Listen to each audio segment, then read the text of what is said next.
Why not? That is a very good question.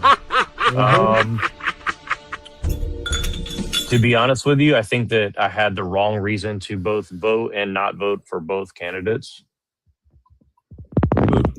You plan on voting if you're talking about president wise, at least. Do you plan on voting during the midterms? Honestly, probably not. If I had to be honest with you.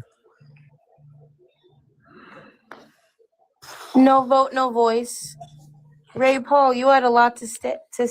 Can you please have your age, your state, and your Yeah, I was wondering if anybody under here has a body mass index of less than 30. Y'all sound pretty heavyset and windy. I would like you to answer my questions, and anybody hey, fat bitch, you sound windy. Excuse me, anybody who comes with personal attacks has to cam up. So why don't you just go ahead and cam up? Here, cheeks. Answer the fucking question. Those chubby cheeks. I can hear your little peen. You look like Gonzo who got over. It even smells fucking. Hold on, you fat fuck. Look at you. Your little peen even smells like it. Let me guess. Let me guess. Hold on. Let me guess the color. It's salmon pink. With a few little orange hairs on it, right? Lobster red. That's what you answer the question, you worthlessly ignorant fuck. Your name, your age, and the state who you voted for. Are you too stupid? Are you too dumb to answer it? No, I couldn't understand you. Saw it as a bit of a list. I can't understand you. A little bit of a list. You know what? Okay. Are you going to answer the questions or not? Age, state, and who you voted for. When's the last time you walked a mile, fat ass?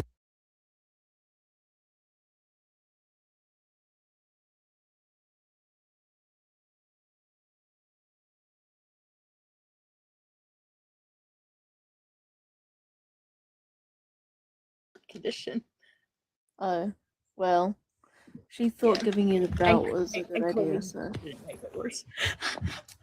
No, I actually like to laugh about it like that because I'm like, oh yeah, she hit me with a belt. She's gone.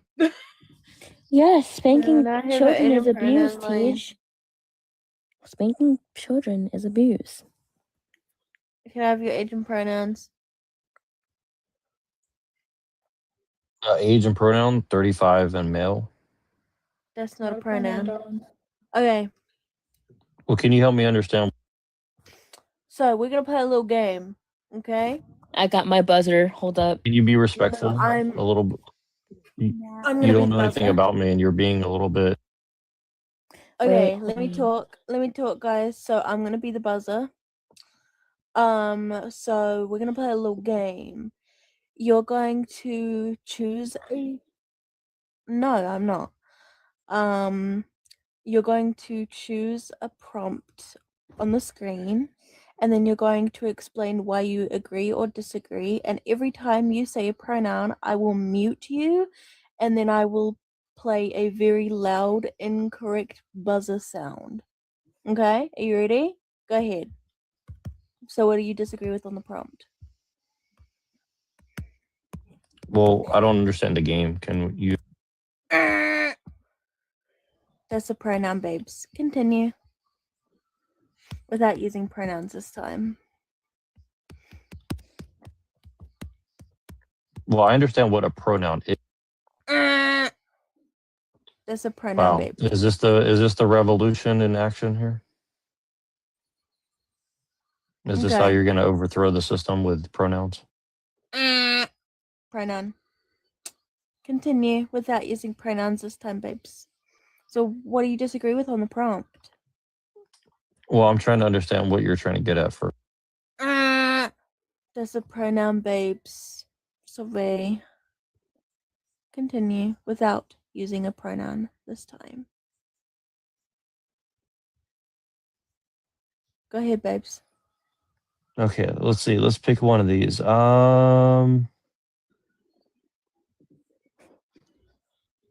Let's see. 18. I'm reading the bottom first. My bad. That's a pronoun. Oh, now you sound like you're having chronic diarrhea. Well, I'm glad I can make you females laugh. I'm not sure what. I'm not a female. I'm a man. I'm a man. darling. I'm a male. I don't get into that mentally ill stuff. Anyways. Yeah, I'm not trying to be disrespectful. I don't understand what the. That's a pronoun. It's a pronoun. It's I'm a Australian too, by the pronoun. way. I have family in Tasmania. I'm not Australian. I is a pronoun, sir. I'm sorry. TJ, nothing is wrong with pronouns. It's the fact that people refuse to use them. So I love to do that little game just to piss them off. Also, I really need a piss. Go piss. Go piss. Go piss. I'm too tired. You used a pronoun, Velvet.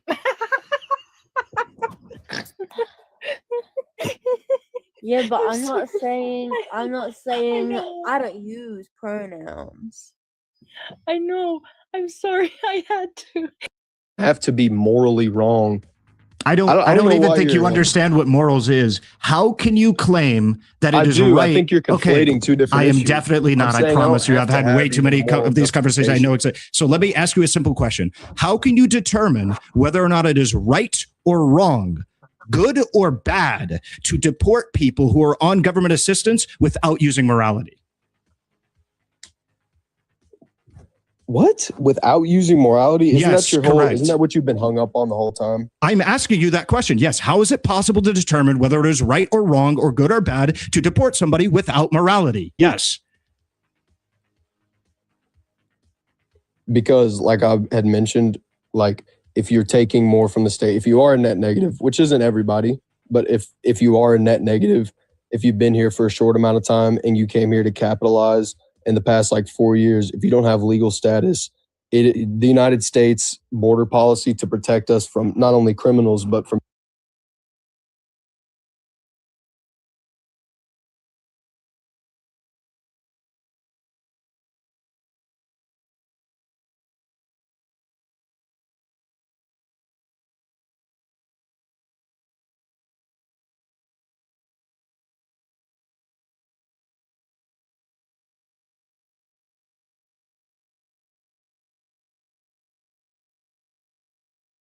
like over 100 lawsuits against it. It's the P320. No, I didn't hear that. Yeah, no, you're not familiar with this. Ask this person something real quick. I just got to talk to my wife real quick. Hang on. Okay. Yeah, you're good. Oh, let me find a microphone. I don't even know where the microphone is. Thing is down here. Yeah, I'm here, by the way. Where the heck is my microphone?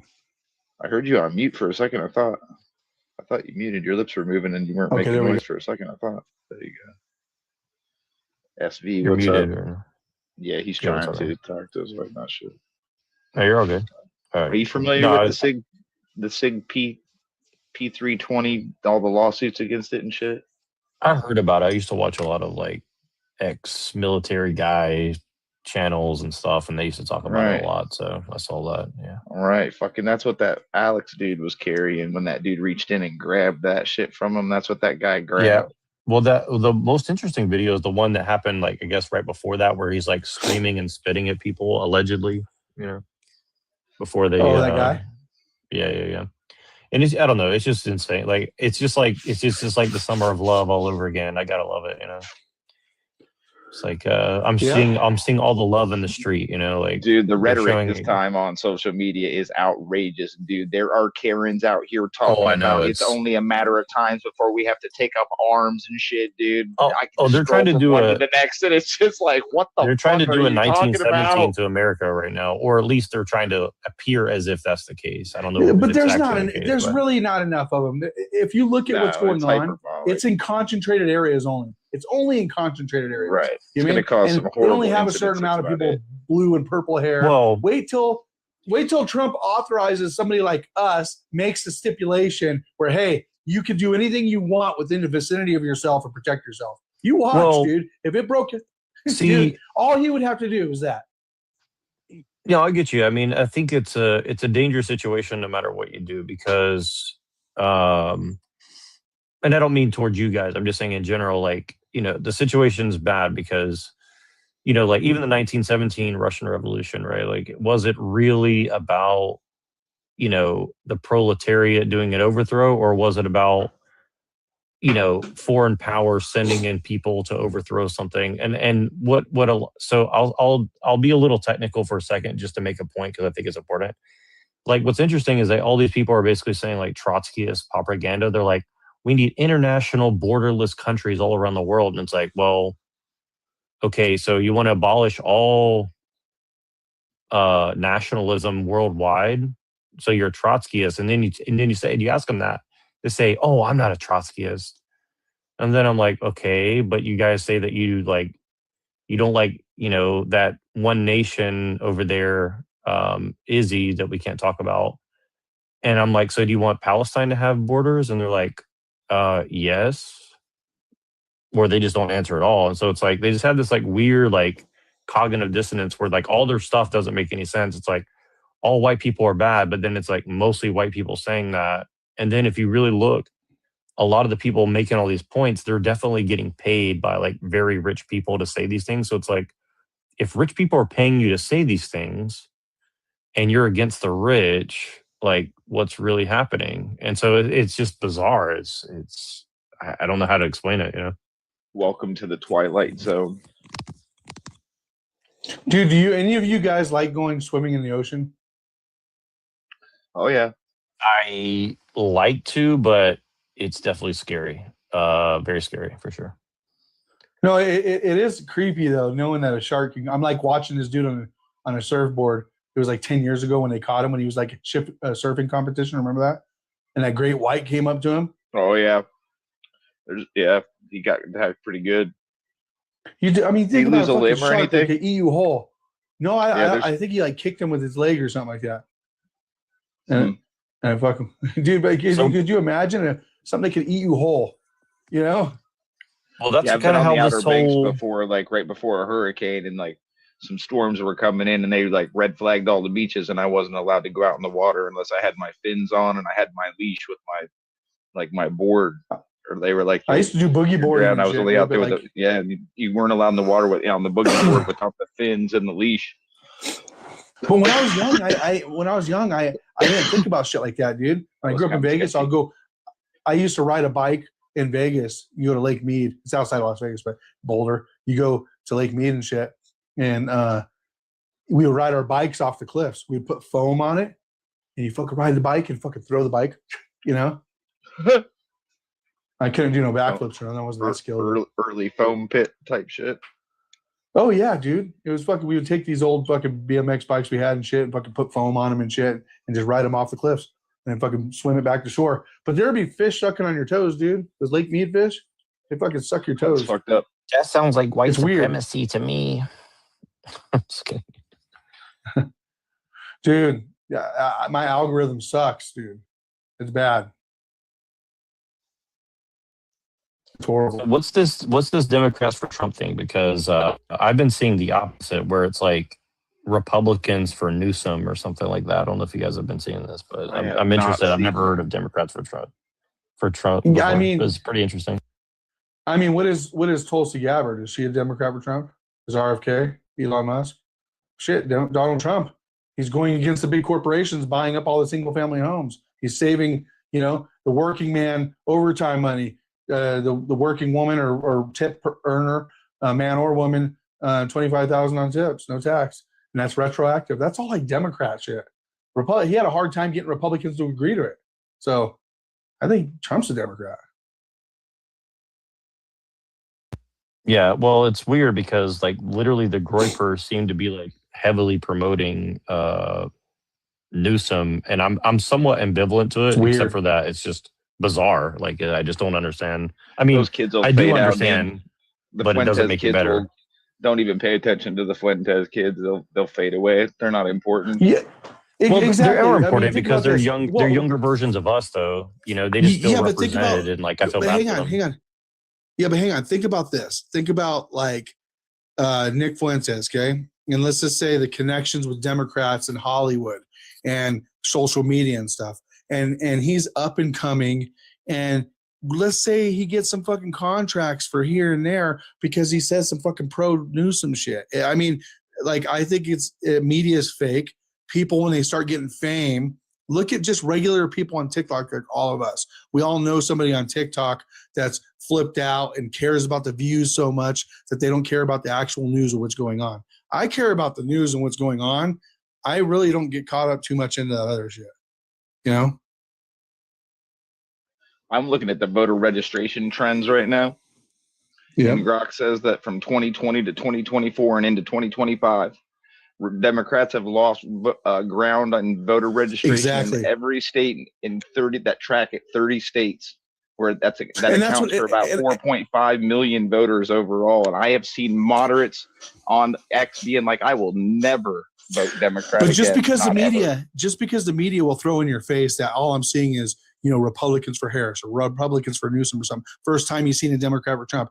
That doesn't play in the actual stats, though. The actual stats or the base, Donald Trump's base, is over 90% for the Republican Party. Okay, the Democrat base, and he's a lame duck president right now. Okay, but the Democrat base, they're like 30%, dude. They're at an all-time low. How could you believe the narrative that you see on the fucking news or social media, even? You know, you think the morale for Democrats is doing good? Hell no. I mean, I don't. If anybody believes that, they fucking really don't know what they're talking about. Well, the radical move. I think sometimes they think they're doing good when the more they're a little bit radical. I think the Summer of Love and the whole Antifa thing makes them feel like they're doing well politically, and I think it's having the opposite effect. America's sick of that shit, dude. Well, that's kind of why I'm a big fan of what's happening, though, because like if it is as we perceive it, like they're actually destroying leftism in America. And again, like here's the thing is like I'm honestly like not saying that all of leftism is 100% bad. I think a lot of the analysis of the problems, the corruption is bad. It's not even left, right. Yeah, we all have different opinions. Like do I like that my electric car doesn't fucking spew out all that nasty shit? Yeah, it's kind of cool. But do I want government enforcing it? I would rather it just have that cool factor and stop all this regulation bullshit and let the free enterprise do its thing. You know what I mean? Because big oil has been a big part of suppressing electric cars too. It's not a one-way street. Well, and they're heavily involved in the green energy movement too. And this is the thing is like they're trying to have their cake and eat it too. And this is the thing is like, you know, but big oil. They're really. Hang on. Yeah. On the flip side, big oil has suppressed electric cars since like 1920, dude. Like electric cars were actually the first ones, really. You know. Electric fucking trams, electric cars, and big oil kind of just unalive that. So if you think about it, it really was government being involved in fucking suppressing the electric car too. You know what I mean? Well, yeah. I mean, I don't know. See, it's so hard to see. We're at such a weird situation because, you know, obviously the idea of like, so like obviously Europeans were fighting for thousands of years, and now we're in a situation where supposedly we're ruling the world, you know, and we're told that like we're the end all be all, and we're like we don't really feel that way, and everyone's like no, it's true. And then it's like, okay, well, everybody wants to come live with us, but then they're told to hate us because of the way we live our lives, and then we're like trying to hang on to it seemingly for the benefit of everybody who enjoys it, right? So but of course, but if you're in North Korea and they're telling you to hate America because, you know, we're the enemy and all the propaganda that they play for them, that's because those people don't have the right to put their own propaganda out there. Well, and here's the thing is like North Korea is like 100% North Koreans, right? And then it's like, then we're told that like we're the bad guys, and it's like, well, we're not 100% European, even not much less, you know, much less German or English or we're the most Scottish diverse country in the world. We're the most diverse country in the world. Right. Well, and here's what's crazy is like all these people in the street are out here saying like, well, here's the talking point that I'm seeing, and I've heard this for years, but like I've never seen it so in your face where they're like, you know, there's no illegal on stolen land. It's like, okay. And so then they're like, well, the land is stolen. So what we need to do is bring everyone in the world here to this magic dirt, and it'll make everybody free. And it's like, how's that going to work? Right. Like, I don't understand. You know, it's like we just bring the empire down and then we just squat on this land and make it like Native American So- land. It's like, so the whole world's Native American now. It's bizarre. It's like a cult or something. I don't know. Well, so we innovate and we have more companies in the United States, more factories, stuff like that. We're going to need more immigration anyway. It's going to naturally happen because we're going to be so big. But right now, AI is taking a lot of jobs too. So we need to compensate. We need to build first, so that way we can actually have more immigration policies. It will happen naturally because if you own some big company and you can have it some more cheap, you can't find American workers. You're going to, request your government to allow more workers to come over, but legally through a process, and which is beneficial for Americans is beneficial for immigrants. They don't want that. They don't want to fix the issues because they run on the issues. Well, I agree to a degree. Skid Row. Well, I agree to a degree, but here's the flip side of that, right? Like I have kind of, so this is going to sound like it's coming out of nowhere and I'm trolling, but I'm really not. So for example, right, like if Americans of any color were having like healthy, productive 3.5 to 4.5 children on average, like America wouldn't really need any immigration, if any, right? Now, again, I'm not saying that's good or bad. I'm just saying like we would be self-sustaining. You're a groiper, aren't you?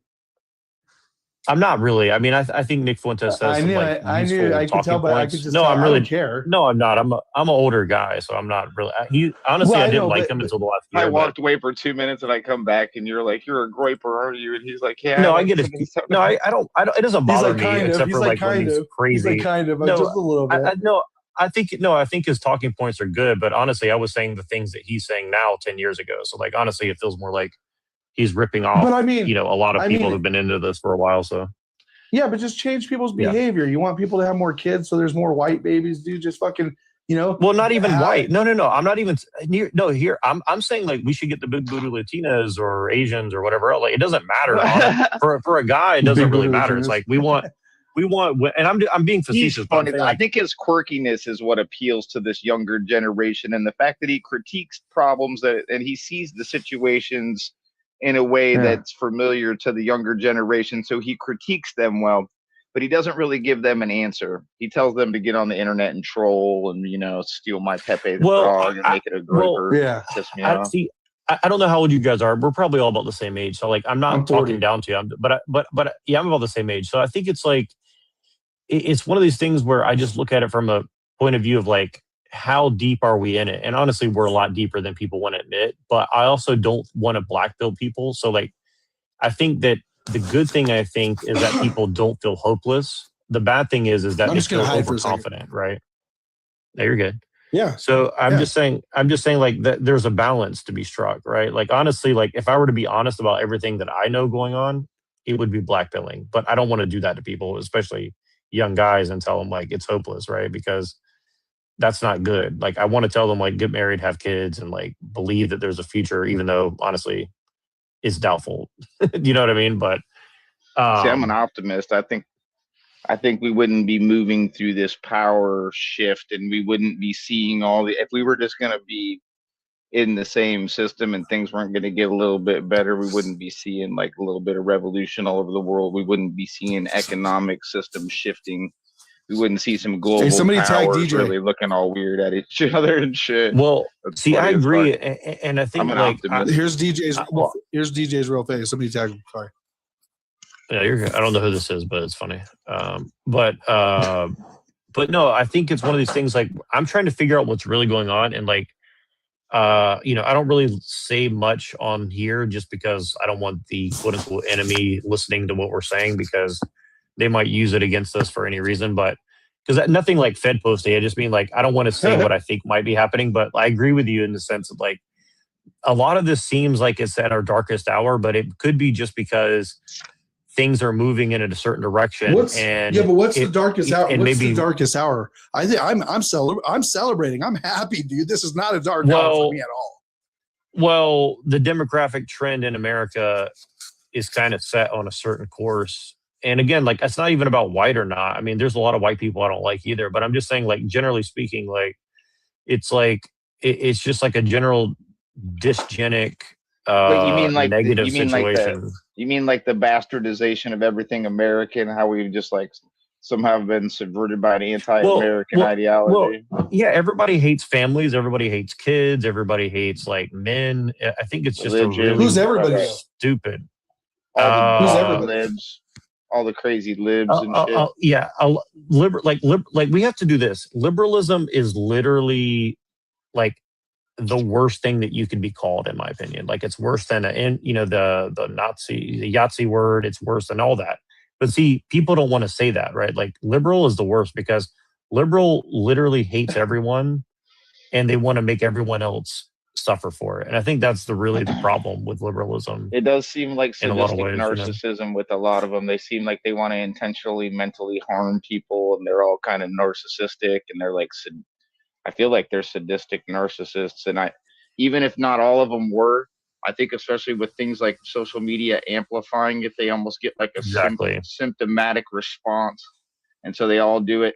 Well, it's a feedback loop, and it's destroying everything. Right now, it's a feedback loop.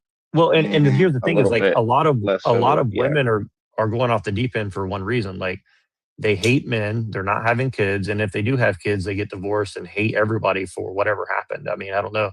There's a lot of bad men too. Don't get me wrong. But it's like the bitterness is like infective, right? And it's just infecting everything. People are just so bitter for everything. And it's like, you just can't have a society that runs on bitterness. You mean how when they make it a state choice for abortion, and then they're like, well, I'm going to go to that state and have 12 abortions, that kind of shit? Yeah.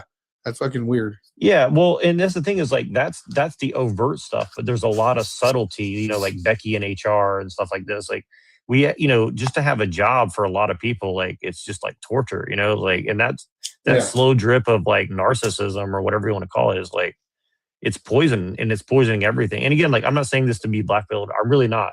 But what I'm saying is that there's got to be a shift. And what's funny is a lot of the leftists know this. The people who are calling themselves communists, like. They understand a lot of this stuff on a fundamental level, but then it's like their answer is like, well, let's just get rid of all borders, get rid of all white people, and everything will be better. It's like, you think they wouldn't be I don't think that's going to help anybody. I guess everybody's a little terrified about AI and automation and yada yada yada. But you'd think if they want Star Trek and they want communism and shit, they'd be all about some motherfucking AI. Well, they were the same. Well, hold on, they were the same way about cell phones. They were the same way about any major technological shift. It's going to take away jobs. It's going to do this. That's just people freaking out about everything. Like you ever been at I've worked lots of jobs in my life. Okay. And you ever been at a job where the guy is like afraid to tell you his job because he's afraid you're going to steal his job. You know what I mean? Oh yeah. It happens all the time. Yeah. He's like, I don't want you to know it as good as I do. Like union jobs, especially, dude. Like other cultures are like that really bad too.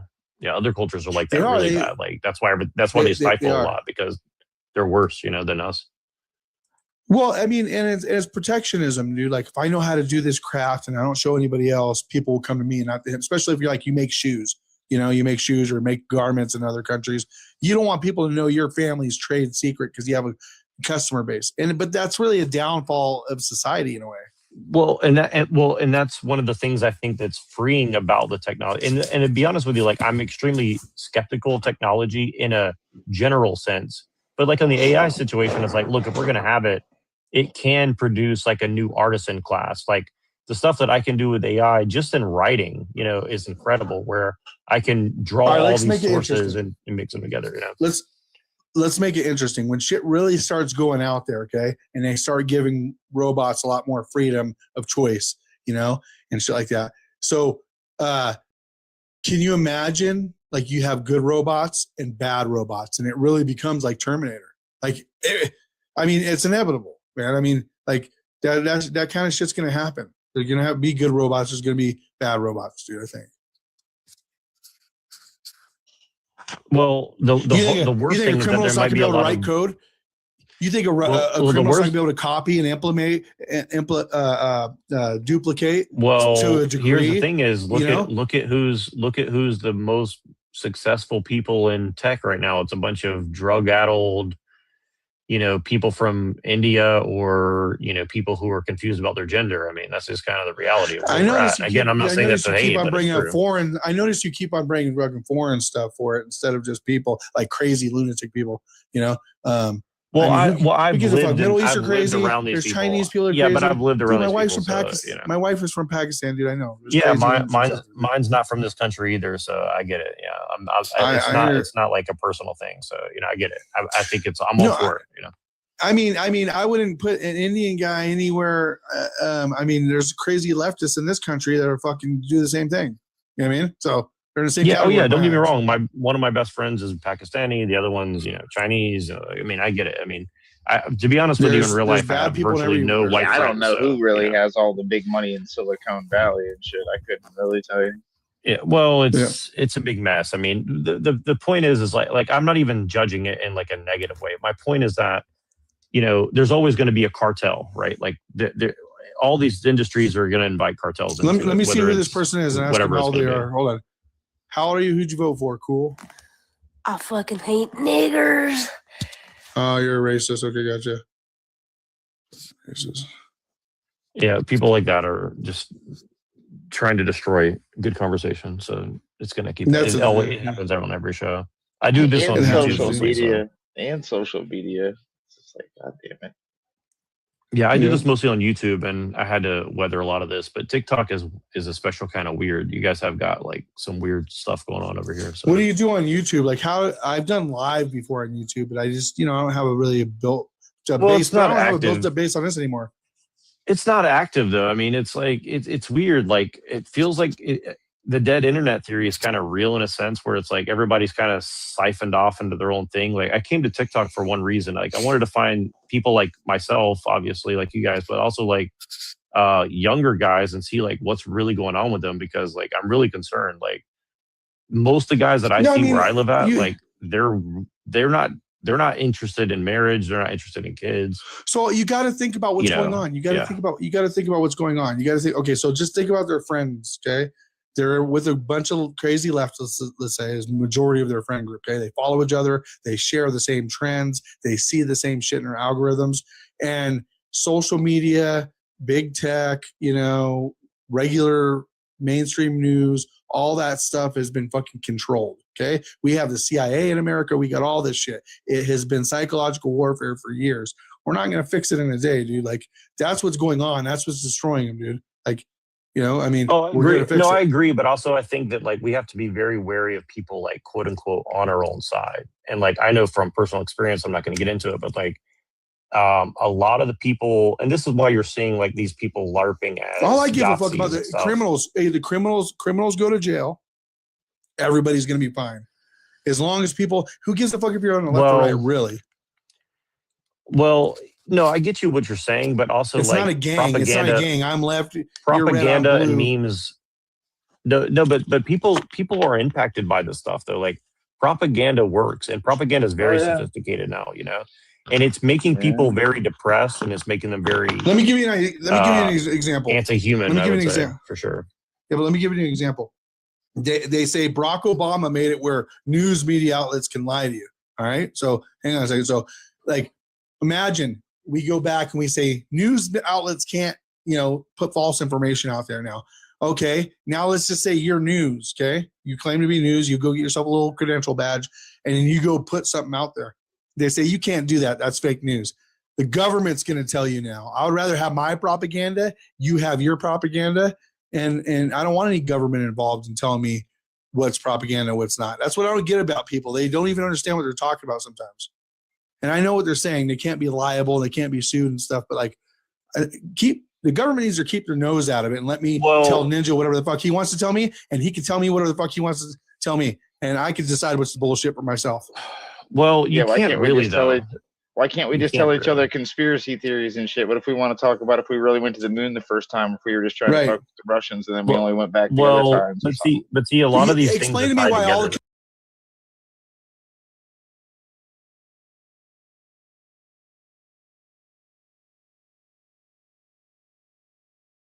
why the USSR tried to conquer Afghanistan, and the US basically armed the Mujahideen, which later turned into ISIS and the T groups that bombed the U.S. So when it comes to the quote unquote world diplomacy that is happening right now, and when we ask ourselves why there's so much war, well, guess what? You have the U.S. and the USSR to thank for, because even after the USSR fell and they ceased to be the Soviet Union, guess what?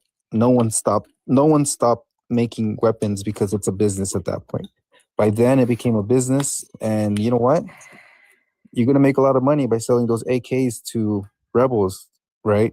You're gonna make a lot of money selling armaments to any side of the conflict, wherever it may be, or around the world. So, yeah, that's what I gotta say. Probably there are statistics about the world's biggest, let's say, military manufacturers. You just probably can see what is the balance of those, like who owns them, and then probably that will give you insights about what is the bigger name of the bigger game. But at the end of the day, I think they produce that on the money of the taxpayers, of those who chooses the governments. It's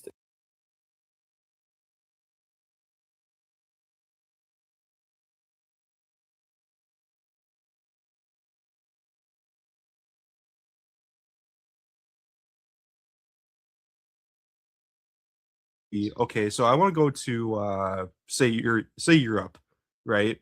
So if my dollar value is worth less than a euro over there, then that should be telling me, hey, something's wrong with my economy because I'm not getting as much value as I should be.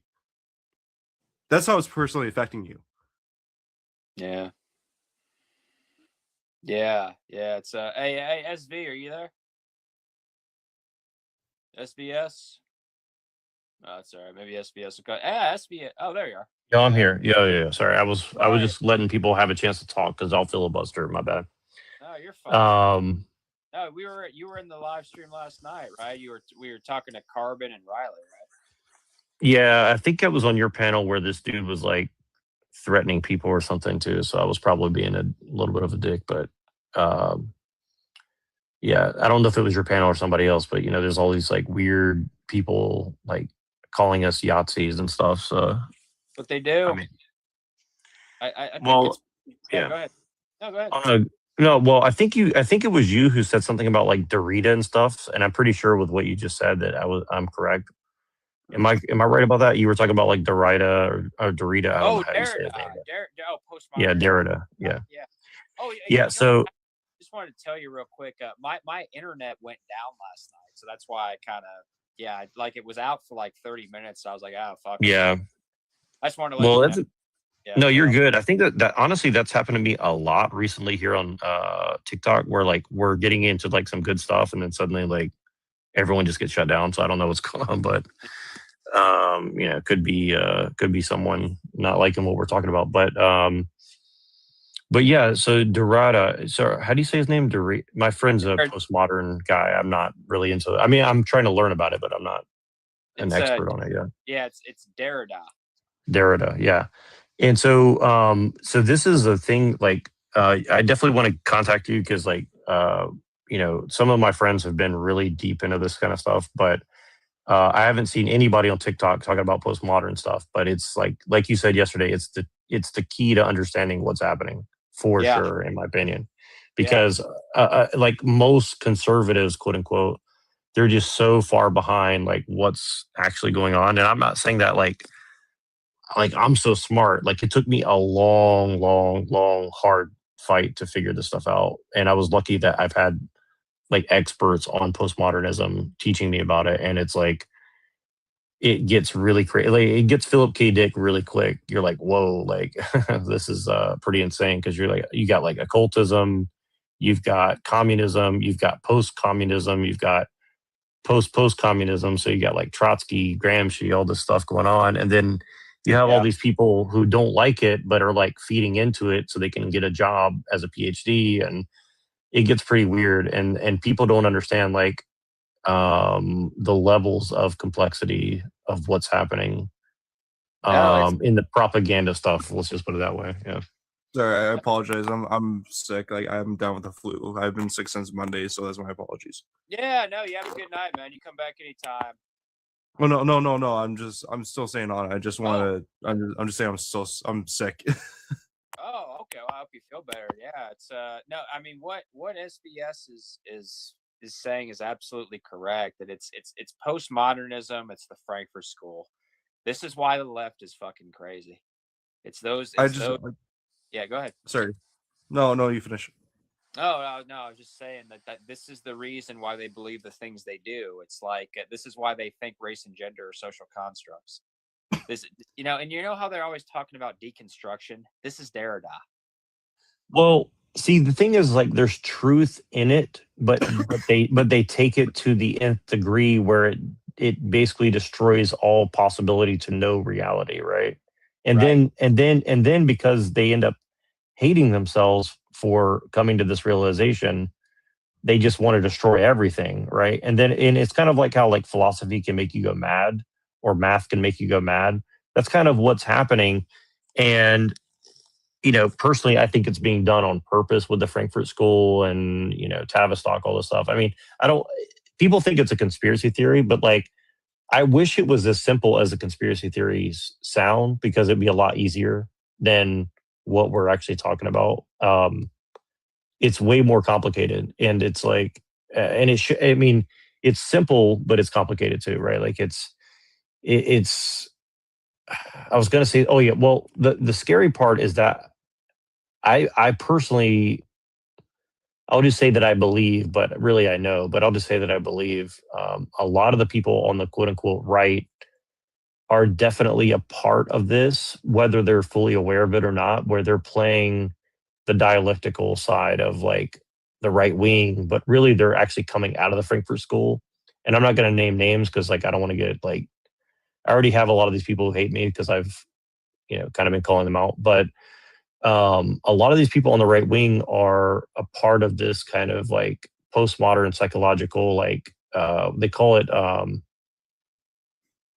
I can't remember the name for it, but it's like some sort of like T word, like terror thing, like they're trying to like do like postmodern like art activism against the right wing. I mean, and what I mean, no, terror, stuff like terror stuff.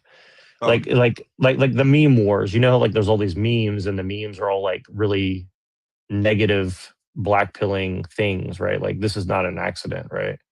And a lot of the conspiracy theory stuff, like it's true, but they don't contextualize it correctly, right? So they don't put it in the right lens, and then it just kind of puts you in like this kind of like state of like terror and shock and fear, which frankly it's justifiable, but it's also like not useful when it gets to that level, right? And I think that's what you see with like QAnon and stuff like this, where a lot of it's true, but it's just kind of made it to the point where it's absurd. And then of course on the left, they're like, raving Trotskyists who are just like international communism now, American stolen land, so let's bring 6 billion people to America because it's magic dirt and everybody will be free. It's like, it's some sort of strange occultism, merged with like political ideology and stuff. And so the most people on the conservative right just don't fully understand that, right? And so the world looks like it's falling apart to them, but I think it's a lot more controlled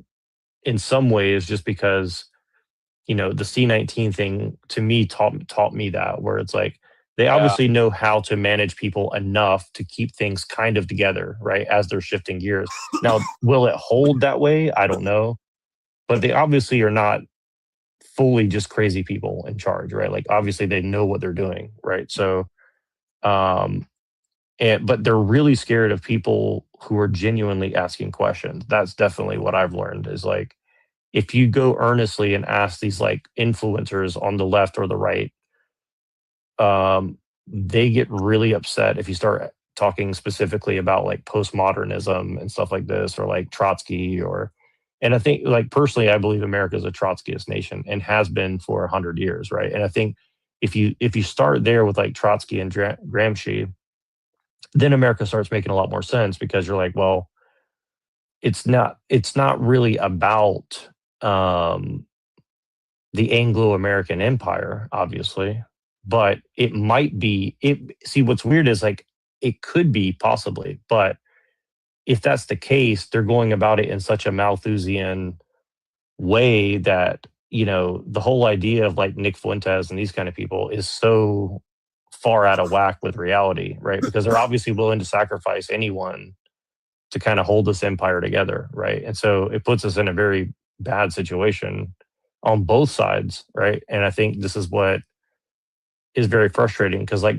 the right wing could handle it, but the left wing can't handle it and they won't look at the information, right? So and the right wing just isn't aware of it. So it's like a really bad situation, in my opinion. See, I fully agree with you, but I think I strongly believe that America is the last pillar of freedom across the globe because you look at China or maybe Japan, but you look at China, here in Canada, it's as well. We're trying to pass bills where, like, we voted, like, for example, the Conservatives put forward in motion where we have a 3-strike system in place so that repeat offenders get max sentence for their criminal activity. And the Liberals, the left, they voted no on that, and they're trying to put forward a censorship bill so you can't say anything bad against the government. And then we have a prime minister and a government that is like, oh, we're pro-Canadian. Oh, we're all about Canada, and then he proceeds to take his own company, Brookfield, out of Canada and puts into the States. So, and then he's trying to make international trades with China, but instead, like, if you're trying to, like, if you have a business in America, wouldn't you want America to thrive? Well, I'll tell you why though. See, this is kind of the thing, and this is kind of what I'm trying to get at, and I didn't do a good job of saying this. So, like, I'm not scared of China for one reason. Like, China is an ethno state. Korea is an ethno state. I'm scared of China because we're adopting their values. Yeah, I get you, but like, here's the thing: is like it's happening because whatever's happening is happening. I would assume, and I could be wrong, because it's being allowed to happen by the Anglo-American Empire, right? Like, obviously, England or France or Germany or America's made deals with these people, and so, and I think it could be a Trojan horse against a lot of these people because, like, I don't think that China can rule the world. Like, they're just too much of an ethno state. America, though, we do rule the world specifically because we're basically an ideology and we're an economic system that cannot really be denied. And so ultimately, like, and again, like, I'm not like a communist or anything, but like, I think capitalism is basically like an engine for, and it's not white supremacy. See, this is the thing is like, they get it like somewhat right, but it's not really white supremacy. It's basically like capitalism's like a monster and you can't stop it because everybody's best interest financially and economically is tied to its success, right? So the reason that this guy that you're talking about is doing these things is because he can make no other decision financially or economically because the system itself will not allow you to make that. I mean, you could do it, but you would just basically throw all your money in the trash can and your family would be poor and destitute. So he's not going to do that, right? And that's kind of the reason why a lot of these people are in charge, because they're like, the people who end up in charge are the people who are most willing to sacrifice principles and values for economics, because the economics are what's determining people's morals and ethics, right? And so again, I'm not saying that in like a communist way. I'm just saying like that's the reality of the situation in postmodern philosophy, right? But what if I told you that our prime minister sorry, excuse me.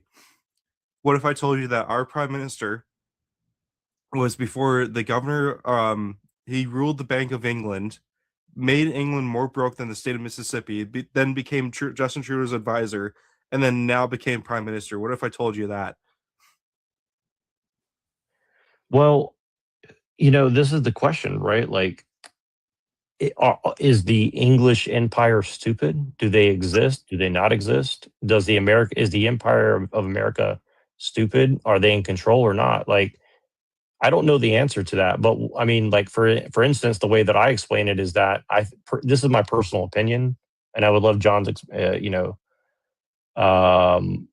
input on this, because a lot of this gets into territory where people start throwing accusations at you. But like, my postulation is that there's this idea that the world's becoming multipolar. So like the American empire is falling apart, and now Russia and China are now coming to power, and they're going to have more control over their spheres.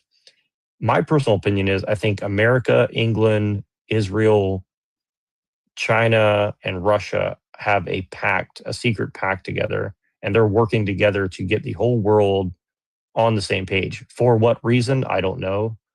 But that's my personal belief, right? And so, ultimately, they're all going to serve different parts to this system, and they don't want to tell people that, obviously, because it wouldn't make sense to people, and then people would probably freak out more than they are. So they're giving people narratives to distract from that reality. And so, they're going to have to break a lot of eggs to keep this rolling in the direction it's going, right? And whether that's good or not, I don't know. But like, I think that on both sides, people are trying to decide, like, do we want to keep the system like somewhat functional for the average person, or do we just want to crash it and burn it all, right? And it's very clearly like the left is like, let's crash and burn it all, and the right wing's like, let's just try to ride this out and like not destroy everything, because like we have kids and we believe in like, ethics and morals and stuff like that, right? And so that's really like the dichotomy that we have brewing. And I just, it just feels as if like the people who are in charge are like, they're just really rolling the dice. Like, hopefully we can manage this well enough not to like, implode the global economy. You know what I mean? And it seems that they're doing a pretty good job of that, I would say. But again, a lot of us are going to suffer because like you're in Canada, right? Like I have friends who live in like Edmonton, and they're like 50% of my city is now like from like Pakistan or something, I mean, right? that's And where I'm from. I'm from Edmonton. right, yeah, and people have told me that like it's like all these people from other countries are coming, and it's like it's just not a good situation. Now again, I don't hate anybody from anywhere or anything like that. I really don't. But I definitely don't think it's a good idea to just like use people's economic units and just bait and switch them here or there. Like, well, we just plug in some people here, we just put them here, we put them there, and it's just economics. I mean, don't get mad at it. It's like that's really, really, really bad for everybody, including the people who are coming, right? So, but see, the problem is though, is that this is this may be off topic, but it's like over here in Canada, and I said this to John and many other people, is that you guys are lucky in the States to actually have a system to implement it. You guys care about border security. You guys care about who you're letting into the country, right? Over here in Canada, you literally just checking it on the app, and then you're let into the country. No criminal history back check, none of that, right?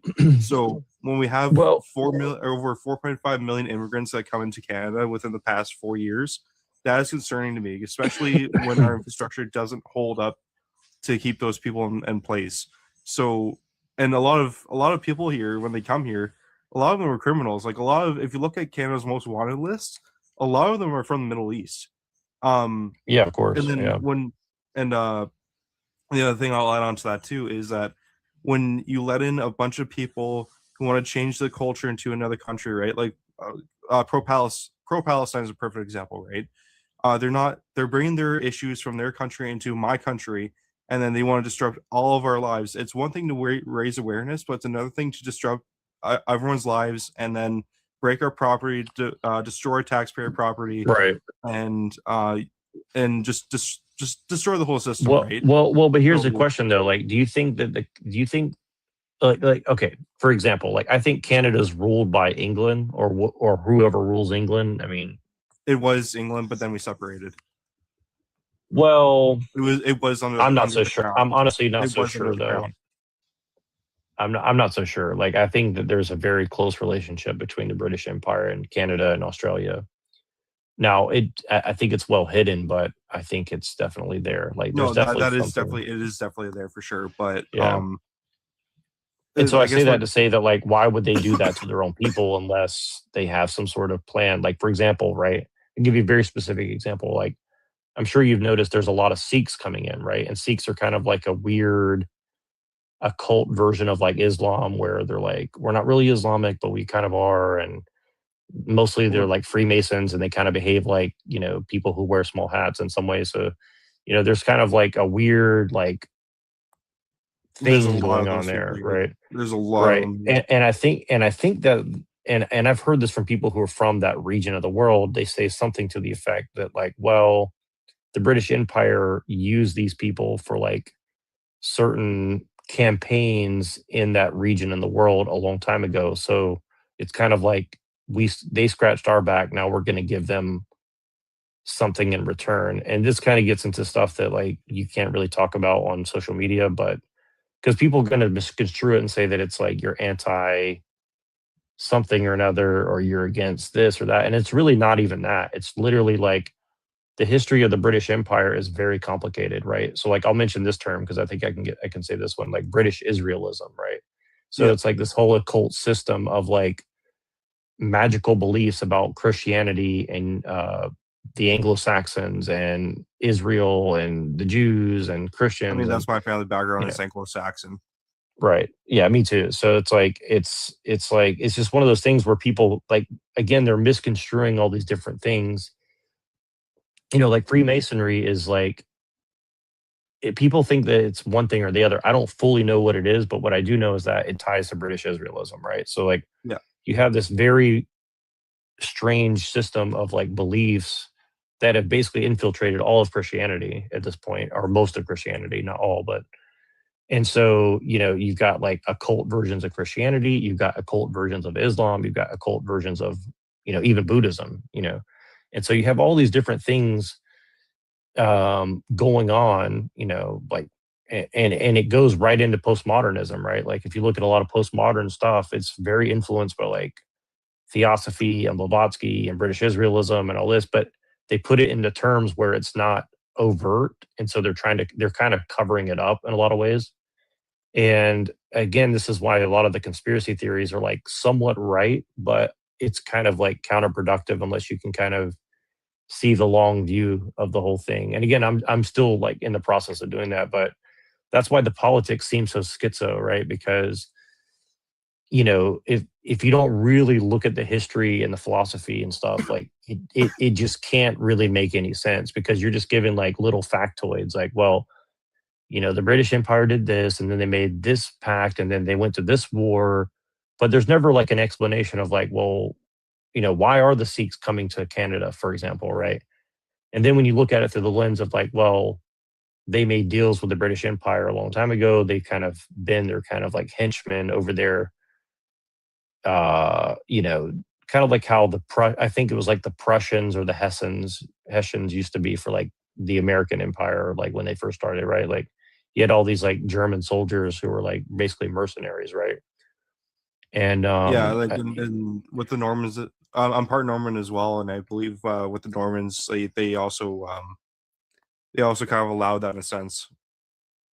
exactly, yeah. And again, it's like it's weird because you think like, well, if the leaders of these countries or these peoples are German and English, why would they do this to their own country of Germany and England, right? Because America was basically like German and English, right, for the most Yeah, part. because You know? the Germanic tribes, they moved to a fun fact though is the Normans came from a Germanic tribe, and then they moved to uh uh sorry, my brain's out there, like Denmark and Sweden, Switzerland as well.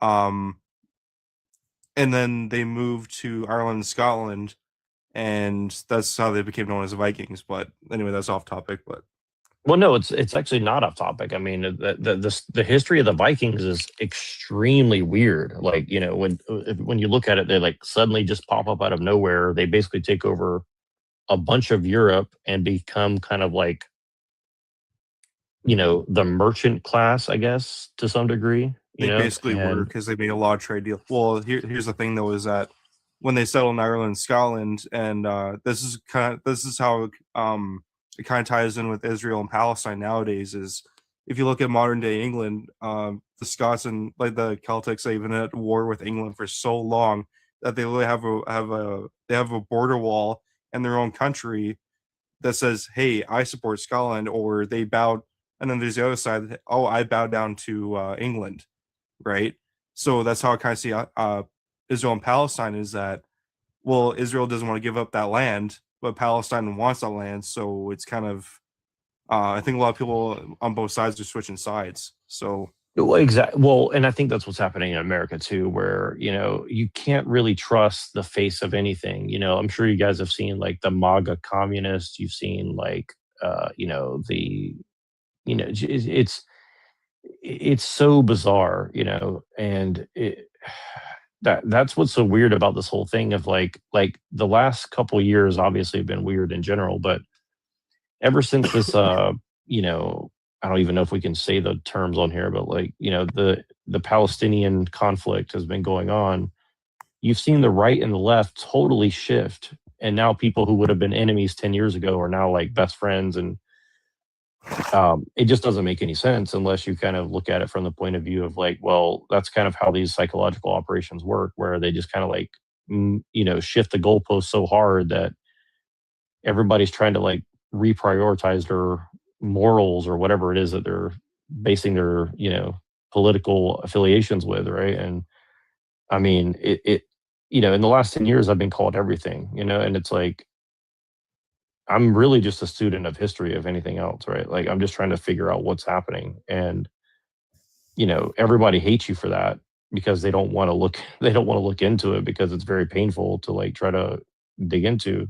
well, the problem is that no one likes being wrong, but like I don't know about you, but as a person, I have no problem with being wrong. It's the same with Trump, right? Like all these people want to accuse Trump of SA and all that stuff. Well, if you have the evidence and the proof, then I will say, hey, Trump is a bad person.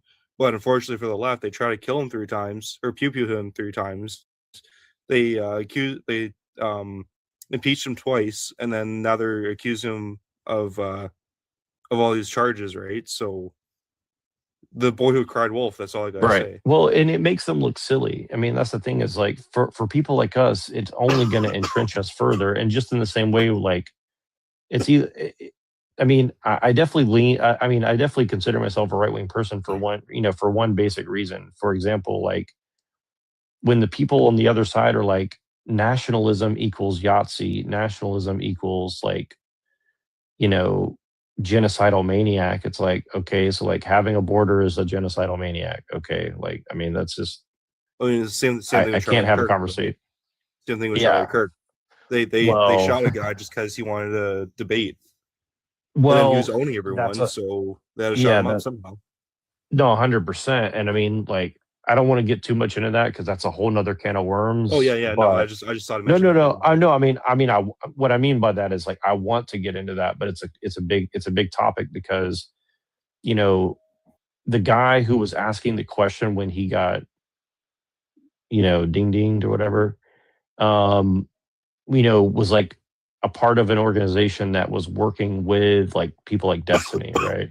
Now I'm not making any accusations, but it is very odd that like this whole group of people that went around harassing Charlie Kirk for years before he died just happened to be like very heavily involved in the kind of like distraction of what was happening at the time, if you get what I'm saying, right? And it's just a very bizarre group of people that are involved. And like, if you haven't looked into that, you should go look up like who that guy is and the organization he was in. And, also the fact that it's like Utah, you have Mormons over there. I don't want to get too much into it. It's a dangerous topic, but I mean, it's really, really, really weird, I just think it's really sad. Weird. Like, I cried my heart out that day. I looked up to that guy a lot just in terms of how, he kind of motivated me to start into the gym and, kind of turn towards God a bit more. And, but.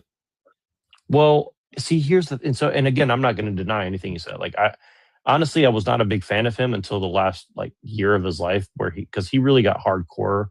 And some of it was honestly like a little bit too extreme sounding. Not that he was wrong, but like, I understand why left-wing people got mad at him because like he was just putting it in their face. Like, I don't care about your feelings at all. Right. And I think that like, it's not that he's wrong, but you also have to realize that these people are insane and they're just looking for an excuse. Right.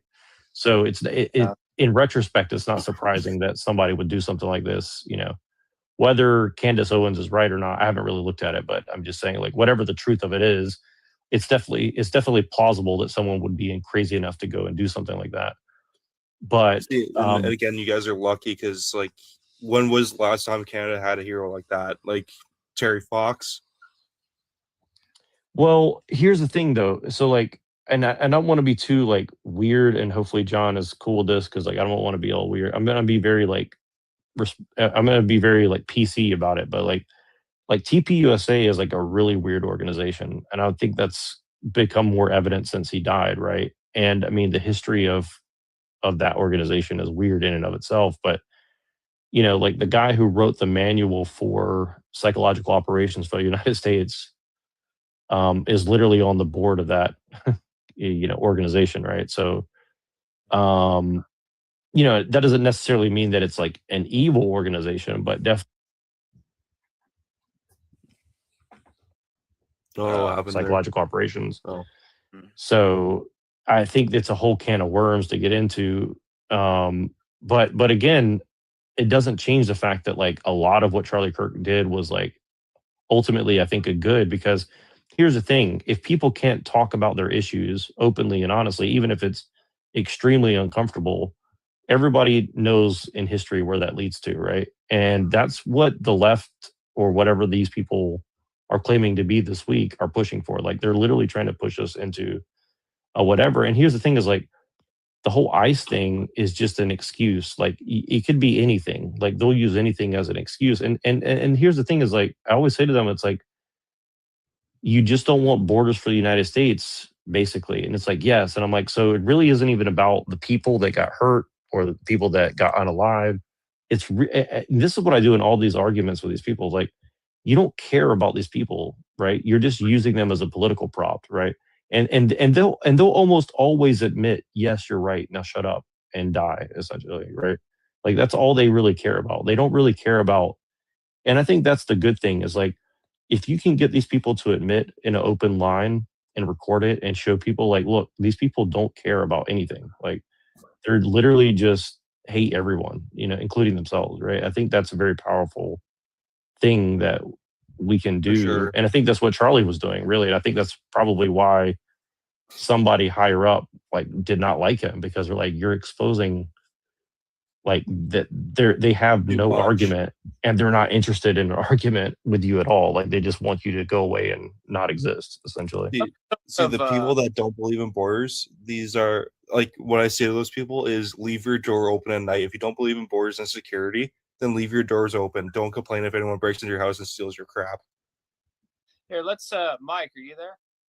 Yeah. Oh yeah, thanks for waiting patiently there. You're at least 18, right? Yeah. Great. What would you like to say? Oh yeah, I just wanted to come up and say, but what the prompt was that you're MAGA, right? Yeah, my the prompt I usually have for some reason disappeared tonight. But yeah, I'm MAGA, and yeah, I think the political left is crazy. Oh yeah, I absolutely. The political left is insane. Yeah. I am on the right, but I wouldn't say I identify with MAGA as much as I used to. I feel like it's kind of fallen off to a point, I guess is the way I'd put it. How so? Well, for example, today completely pulled ICE out of Minneapolis. It kind of or Minnesota. It feels like he kind of caved to the left with that, is what I'd say. Oh, is that right? I'd heard there was. Yeah, you know what? I guess I don't really like that. I don't. Think yeah, go ahead. Well, but here's the thing that, and not to interrupt, but I just want to give some counterbalance, because again, like I'm honestly ambivalent. Like I never counted myself as a MAGA person, but for different reasons and probably most people. But I would say that like this, like maybe he's losing the battle to win the war. Like maybe he's proven his point, right? Like maybe now people can see, maybe he did the whole thing just to prove the point of like, I do like very basic level of doing my job, and these people freak out. Like maybe his point has been proven by all this, Honestly, I wanted Trump to deal with these people like he did with Antifa. Oh yeah, but I'd say the issue kind of lies now is that like the left sees that and they see like, oh, our protesting, all the stuff we've been doing for however long has worked. Like that's a victory to the left, and Trump kind of gave them a head on a stick with Greg Bovino, I believe is his name, Bovino. I don't know how to pronounce it, but they kind of gave the left a head on a stick in Greg Bovino, because I believe I heard he's getting fired, or they're doing something with him within the next week. I think Bongino. Yeah, Bongino. The guy who the left claims is a Yahtzee because he wears a trench coat. I guess wearing a trench coat makes you a Yahtzee now to them. But yeah, he kind of has given them a head on a stick with that, and now they see that they've taken him out. They see that they've gotten ICE taken out of Minneapolis. So now it's just going to make them push even harder against what Trump is doing and against what the administration is doing. Like they got some momentum. Exactly. Trump is giving them momentum with this. Well, here's the thing though, is like, first of all, I think we can't have any heroes, like Trump's not a hero, JD Vance's not a hero, even the best person in the world, other than, like, for me, I'm a Christian, so I was like, oh, Jesus is my only hero. Everybody else, like, you're suspect. But I say that to say this, like, people have got to start, like, taking political power in a legal, lawful way with their family and friends around them, right? Like for instance, like in the city I live in, right? They put the most I'm trying to put it in like right terms, the most homosexual, effeminate person possible in like a political position, right? Or the most immigrant person who actually has no life experience. Like they, back home they ripped off people in a slum or something, and like now suddenly like they're the end all be all of like, an American immigrant or something, right? Like meanwhile, the people that also come from their country are here working their ass off and they do nothing for them, right? So I think that like we just have to do the hard thing of like helping our friends get elected to city councils, city planning, stuff that we can chew on, right? And I think that if people, and that's my biggest disappointment with all the political figures that I see, is like, even if it doesn't work, if you just make these people's lives a headache, things will get better, right? Because you just make their work so much harder, right? And I think that was a big thing with the C-19 situation, where that was them trying to figure out like how much are people going to react if we try to like declare martial law for some reason, right? And I think like now that we don't have that situation, my biggest disappointment with the right is like they haven't done enough to like go and secure the places where they're around. Because I'll tell you, like, I live in an extremely left-leaning place, allegedly, but the average person here is not really that left-wing. Like, they don't like what's happening at all, right?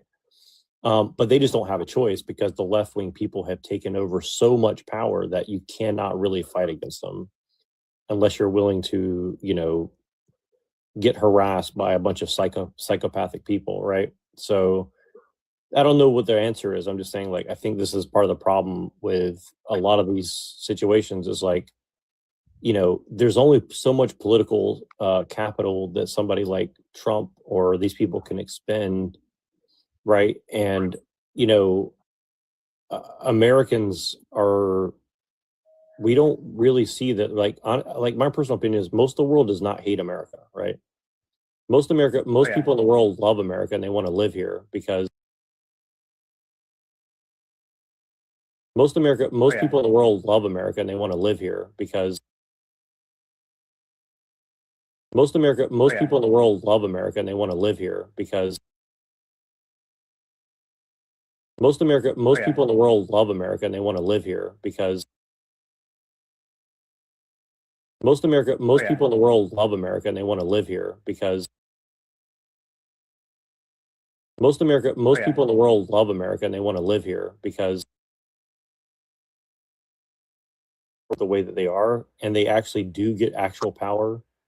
Like, we're gonna have like another like Robespierre type of situation, Right. where I say that all the no, you're right, man. I say that all the time. I say it's some sort of Jacobin 1793 French Revolution type of mindset, or we could say Bolshevik 1917. They're fucking crazy, and they're yeah.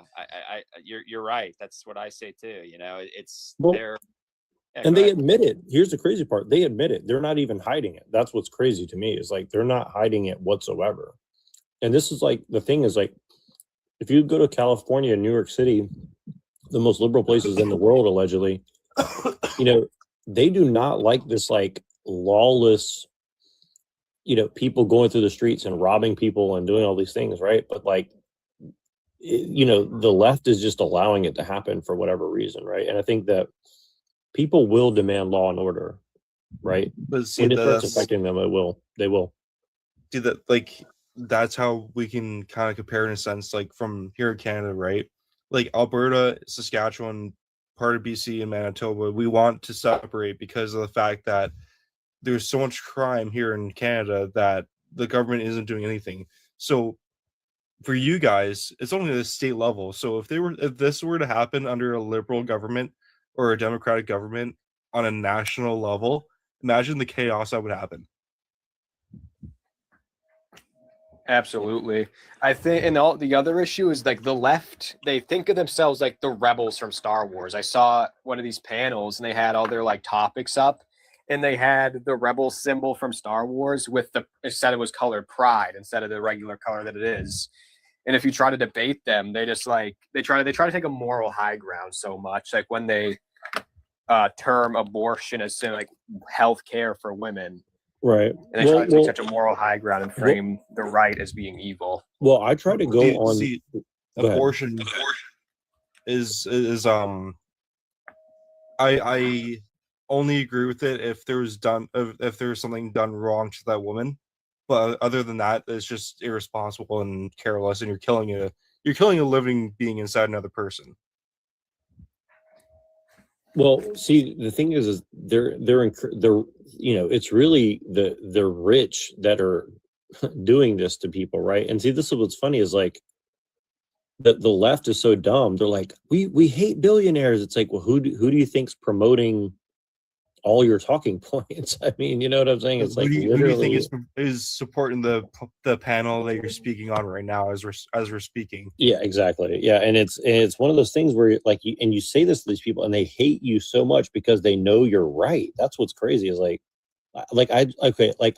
try to go on left-wing panels more than the right wing because I'm actually trying to I'm really trying to see they is shut there you any out, hope? They yell at you, they call you names.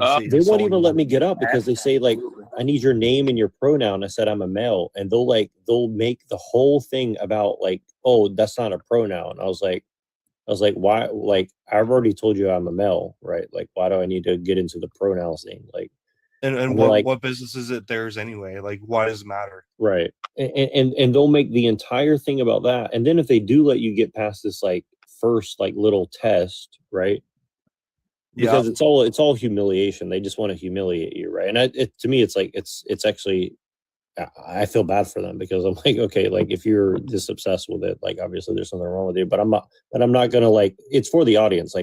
If I go and I do it just for the sake of getting on the panel, it shows weakness, right? And so I'm trying to let them know I'm not gonna. I'll be respectful, but I'm not gonna do what you're asking me to do, right? You know Dean Weathers, right?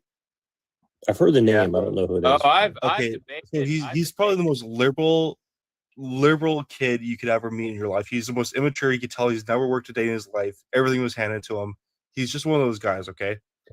I managed to get up on a panel of his when he first started out, and again, just the most immature kid.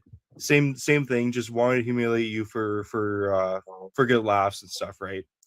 Now I actually managed to get revenge on him because it actually made the news where his TikTok account got banned or suspended. And the funny part is that we don't know who. And the funny part is that I'm the one who actually reported him multiple times. Well, and that's the thing is we have to do that to these people because look, they want to do so much worse than that to us, right? And again, it's not that I'm want to shut down free speech. literally here's what's crazy. They're literally advocating for like violence, right? Right. And then they accuse you of that because you have a different opinion. Well, It's insane, you know? Yeah, they think that basically anybody who is against like an open border and that believes that race and gender are not social constructs, they think is a Yahtzee, and they think that words are violence, so they can respond with actual physical. Right, exactly. And so, and I think and that's why I think that your understanding of this stuff is so important, because if you can teach conservatives this stuff, then they can understand the situation they're actually in, right? And then they can actually have a chance to, you know, react appropriately. And again, I'm not saying like in any like weird way or violent way or anything like that. I'm saying like they need to understand like everything to them is euphemism. Everything to them is sarcasm. They're never honest ever. Like they literally don't believe in being honest, or I don't think they're capable for the most part, right? Like they're incapable of being honest. You know, when I was in college, the philosophers I learned about was like, you know, like Aristotle, and the closest I got to the left was Rousseau. I didn't know anything about postmodernism or the Frankfurt School really until like Jordan Peterson is where I learned about modernism from about 10 years ago. So I had no idea all these things existed. But like if you look at this, it's like this makes sense. This deranged worldview that they have that is just really just metastasized in the universities and you know, and it spreads out through Hollywood. But this is where this comes from, and I don't really know. It's just sorry. Go ahead. Oh no, I was just gonna say the worst part is that most experts don't even know what they're talking about, or they're literally lying to people about it. Like Nancy Pelosi. I don't really know. I was talking to somebody, I think, about this today or maybe yesterday. I said we're doing the right thing here. We're having the debates, you know, so we're trying to counter it on an intellectual level, but I don't really know.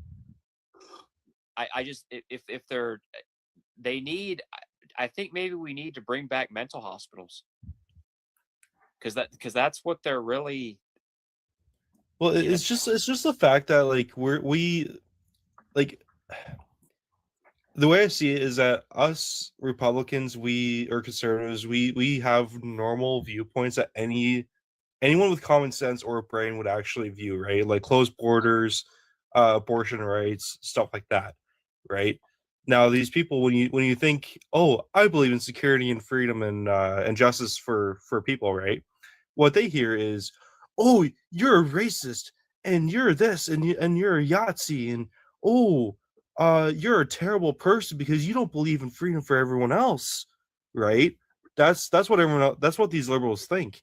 They like when you hear, like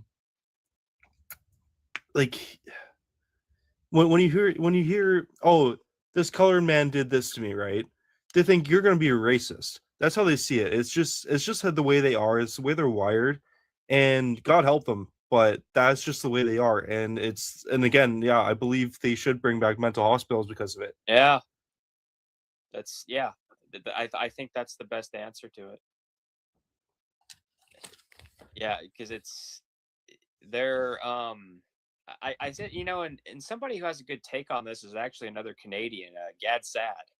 You know, he refers to this as, I'll use TikTok speak here, but he calls this a S-side empathy, right? Or I would say pathological altruism, or Sam Harris might say moral confusion. But they think that they're virtuous because they stand up for marginalized communities.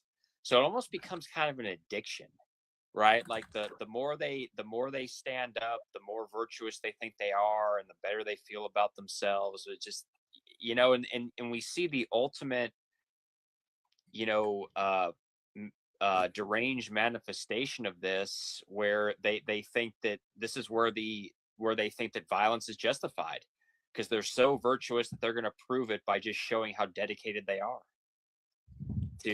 I guess my problem is you look at Sir Mike, you go ahead. Oh, I wasn't gonna say anything. I think my mic just went out. Okay. I'll just move it. I was just gonna say that like when you look at what ICE has to do, right? Do you think they want to unalive these people? I don't think they do. No. But when you have your brethren and yourself in danger and at risk, yeah, and I would pay to see these people.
Being disillusioned is like, look, you know what? If you're gonna be this way to me, fuck you.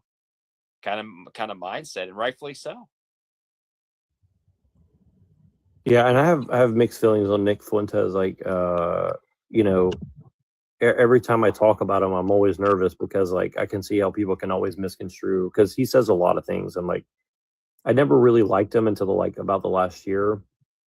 And it's really the extreme things he says that I liked. And again, that doesn't mean that I agree with it, but I think that like I think that people on the right, you have to walk a balance where like you don't want to seem scared, but at the same time you don't want to be dumb and just offend everybody just so you get a chuckle out of it, right? Because you want to be taken seriously, but you also don't want to take yourself too seriously, if that makes sense, right? Like you don't, and I think that's kind of that's a very, very difficult line to walk for everybody right now in a lot of ways. Yeah, I mean, for So go ahead. I was gonna the ask issue- what kind of things he says that's kind of offensive or not offensive, but kind of walks the border a bit. Well, when he talks about grape or the N word or stuff, like I mean, to me personally, like I think that like I like stand up comedy, so like I look at it from I call him see, I say this to leftists and they get mad at me, right? I think he's an avant-garde artist where he's using language as an art form, right? So like I give him a lot of leeway where like it doesn't really offend me personally, right? And even people on the right, on the left, like Dave Chappelle, right? Like Dave Chappelle says stuff that I don't like, but also like I understand that he's doing a bit, he's doing a comedic part, right? And if you look at a lot of politics or any other conservative, really, right? and that's like really one of the most offensive things about the left is like they're so unaware that they can't even make a good joke. Like Stephen Colbert, I used to love the Colbert Report back in the early 2000s, right? And his show has just gotten progressively like more bitter and upset and unfunny, and there's really no critique left, right? And I think these people know that, and I think The that's same thing as South Park, I find. Yeah, because they were always leftists trying to pretend to be right wing, in my opinion, right? Which is, you can't be funny like that forever, right? Like if you're just someone who's just upset and bitter all the time, the art's gonna suck. you know what I mean? Like it's just not gonna be good, Yeah, it's the exact same thing with South Park. Like they used to attack kind of both sides, and then later on in the seasons, like especially now, it's like they have a character who has like big jugs, and like she's singing a song about like I'm a Christian woman and you should punch me in the face and all that stuff. It's like it's just continuous jokes like that where it's kind of like, okay, this is kind of now you're pushing it. I just want to say I'm getting kind of tired here, so I'm gonna end the live stream. But I'll be back on in about 10 hours. But would y'all like to say anything before I end the live stream? Y'all are welcome. No, it's just been a pleasure as always. Yeah, y'all come back anytime. Y'all are great guests. I really appreciate it. I actually started doing this because like I got blocked from so many. I debate the left, and I got blocked from so many of their live streams. I was like, fuck it, I'll do mine. I'll do my own. Yeah, I'm thinking about that too, because it's just you go up on one of those panels and there's like five. There's like one of the hosts and they have their 5 moderators up there. Yeah, they have like 7 moderators taking out the panels. It's like, and there's like 2 left for whoever's debating, quote unquote. Well, I'll say this really briefly, because I've been doing this for a while on YouTube, and I came at it from a very weird angle, which I won't get into now. But here's what I've learned, and here's what I see us as doing. Like I think, like obviously, we all need to have jobs and have money and take care of our families and stuff. But if we're going to do the online thing, I think we should try to help each other grow each other's channels. That's 1. 2. We need to like get together and do this kind of stuff and like war game, like, okay, like what's the best way to like get our point across? And then 3rd, like we need, if we do get like a fan base, we need to take that fan base and like teach them what we know and let them go out and do the work for us, because a lot of us are like here's the thing is like you become a victim of your own success, right? And so like if there's 10,000 people like us out there disrupting what they're doing the way that these people go and disrupt our lives, I think that would be a really good thing personally. And again, it's not because like I think there's a culture war or meme war, but everywhere that we go, we can make these people look like what they are, which is really, really bad people. And I think that like that can only help over time, and so that's kind of my vision for why I came onto TikTok to meet guys like you. So that's how I'll leave it. Yeah, Yeah, it's look, I feel this is important.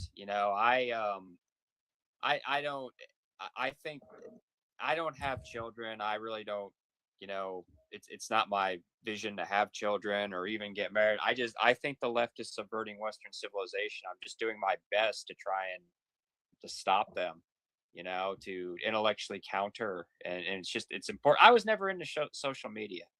I always thought it was mean spirited and just kind of, I felt compelled. I was like, look, these fucking people on the left, they're fucking crazy. I'm just, it's important to me. I'm almost on I was telling, I think Leon before, I said, I'm on a fucking quest.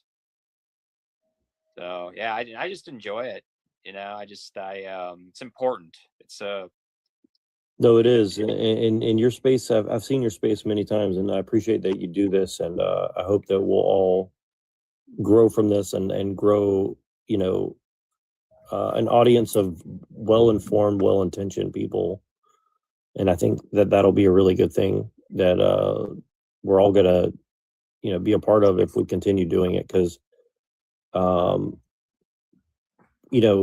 if you really go in the real world, there's a lot more people like us than we think, and I think that that's something we have to keep in mind, even though it doesn't seem that way. Yeah. So yeah. And we couldn't I say think anything for years. We couldn't say anything. We were. It's only in the last. It's only recently here, with Elon and where he acquired Twitter and made it X, and now with President, we can actually have free speech where we couldn't just even a few years ago for a long time. Sorry, Leon. Go ahead. I didn't mean to interrupt you. Were you saying something? No, I just think I think the struggle though, and the reason why I don't want to get into it too much is because of the fact that like today, John, where we have 4 Democrats up here, and then they're like, oh yeah, you're being sensitive and this and that, and I mean, it's just a constant bullying from that side, right? Oh man, yeah. When we, I agree. I don't remember which of y'all said it, but I would go into these panels on the left, and there's like 5 of them, and they fucking would mute me. They'd overtalk me. They make fun of you. Like they made fun of me a lot. Like it's just fucking. But it's like, you know what? Fuck them. Like FICE did today. Well, that's why we have to do. I mean, I don't want to say worse than them, but we have to do a better job than them. And I think that again, I don't think that we should go and take it too far or anything illegal, but I think what we should do is definitely show people, what these people are really about. And again, I could name drop some other people that I shouldn't, but a lot of what's been happening recently is a lot of people are getting screwed over by people like these people, and they're just so done with it. And I think that the more it's important to stand up for those people. Exactly. Yep, I agree. And I think the more that we show our fearlessness, even though we do actually have a lot of concern with what's happening, that it will be infectious, and then people will start getting involved. Like you said, they'll be compelled the way that we have been compelled. I feel very compelled because in 2016, when all this, alt-right and all this happened, I saw the alt-right as a comedic critique of the left, right? But then all of a sudden it's no, everybody who has a critique of the left is exactly what they're doing now. You're a Yahtzee, you're this or that, let's dox you, get you fired, get your bank account stolen from you, get you divorced, take your kids away from you. So this has happened 10 years ago, right? And so a lot of people don't remember that, but obviously there was bad actors in the alt-right for sure. I know for a fact there were, but I think the average person who was interested in that movement were just normal people who were this is absurd. This is insane. You want to erase all of history. You want to pretend that everybody who doesn't have enough melanin is an evil devil demon person or something. It's it makes no sense. And then they cooled off for a few years. Now they're doing the exact same thing again. And I just cannot sit by and watch people fall into the trap. I cannot sit by and say that I didn't try to do anything, That's right. I feel the exact same way. You articulated it perfectly. I had to just say that, you know what? I tried to fucking stand up and say, no, look, you fucking crazy people are not going to fucking destroy Western civilization without me saying something. Mind you, these are the same people that destroyed the World War II graves in Washington. Yeah. You know what I think the other thing is, when the left goes up with their panels, they don't want to have their mind changed. When I go up to debate with someone to talk with them, my goal is to see it from their perspective and maybe learn something from it. Their goal is just lecture you on their morals, to lecture you on their let's say you're against immigration and call you a racist, bigot, all these things. Their goal is to actually give you information and explain how they think so you can see it from their perspective. Their goal is to just go up there and tear you down. And that's the thing they want us to give up. That's why us doing this is important, because here's the thing. If a leftist person came in here right now and respected us and talked to us and tried to change our mind, we would probably listen to them, agree with them on a lot, and then they would leave with both of us grown from the situation, right? And if that happens enough, people will slowly start to change their minds and their behaviors in their personal lives, right? And I think that's and I've seen a lot of this on TikTok where people are like, oh yes, I'm a Yahtzee and I hate all people who are different colors than me, and F anybody who's an immigrant or what, they become a caricature and they, make people like us look exactly like what the left is claiming we are, which is a little bit too much of a coincidence for me personally. But, I think that I think that's why us doing this is important, and doing it in a space where we can control it, because, a lot of these panels, I'll tell you for a fact, they are literally there to gatekeep. And I mean that in the purest sense of the word. Like, they'll allow anything other than a reasonable conversation. Anything else is fine, but not a reasonable conversation. And I think people would be surprised of like how many of these influencers and panels and stuff are like literally some crazy drug-addled, academic person pretending to be a blue collar worker or whatever they're pretending to be, to basically deceive people, and probably getting paid not even a lot of money for it, to be honest with you. So yeah, I think that people needs to be exposed. I've been doing that for a couple of years on YouTube, where a lot of these right-wing people are pretending that they care about this stuff and they don't. And I've tried to expose that, and I've been called like, a leftist or something for that. And I'm really not. Like, it's just like, I don't like people, pretending to be something they're not. You know what I'm saying? It's so easy for me one to, reason or another. It's so easy for me to be like, oh, I'm a war vet, or I'm a millionaire. It's so easy for me to say that. A lot, and that happens so much on both sides of this whole thing. And I think that's 100%. why people are so black-pilled, and look, there's plenty of reasons to be black-pilled, but we still have to like not be black-pilled. I think that's the hard part, for sure. And I think that's why, I just won't participate in a lot of these other panels and stuff, even on TikTok and stuff, like with a lot of the right-wing guys, because they're just so over the top, like everything's effed, and but they're so emotional that they can't get outside of their own head and like think about the audience at the very least, right? Like, I have no idea who's watching this right now, right? So I'm trying to speak in a way that like anybody who comes in here can not be scared to like stick around. You know what I'm saying? Like, hopefully, at Yeah, least, make it more intriguing for them. But well, no, we'll keep it anyway, up. I'm gonna head to bed there. Yeah, I hope you guys have a good rest of your night. No, y'all are welcome up here anytime. And look, we'll keep trying. I'm gonna keep trying. That's all I can do. Appreciate you guys. Yep. Yeah. Yeah. It was nice talking to you.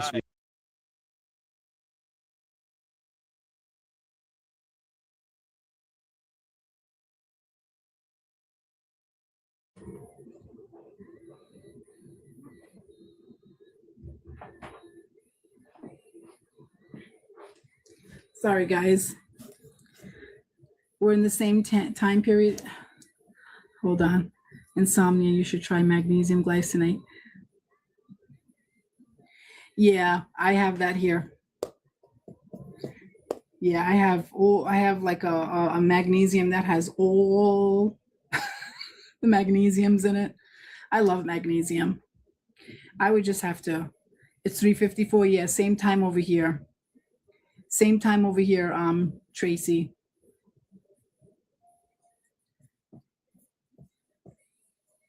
I'm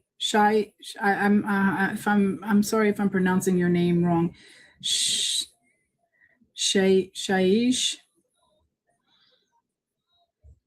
I'm sorry if I'm saying, yeah, he was snow blowing the driveway and the front of the house, the sidewalk and everything before he tries to keep up with the snow.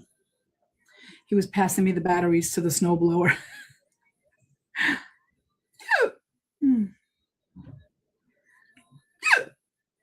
Excuse me.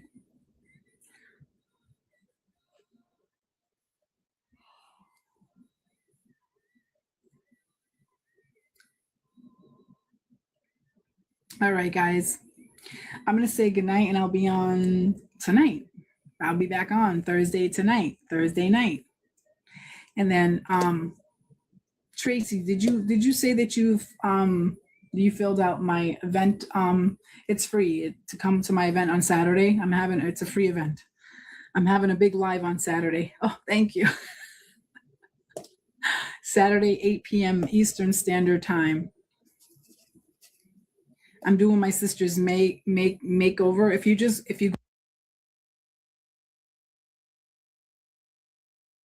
and robots is the epitome, the highest form of tools that can make your work and your productivity easier.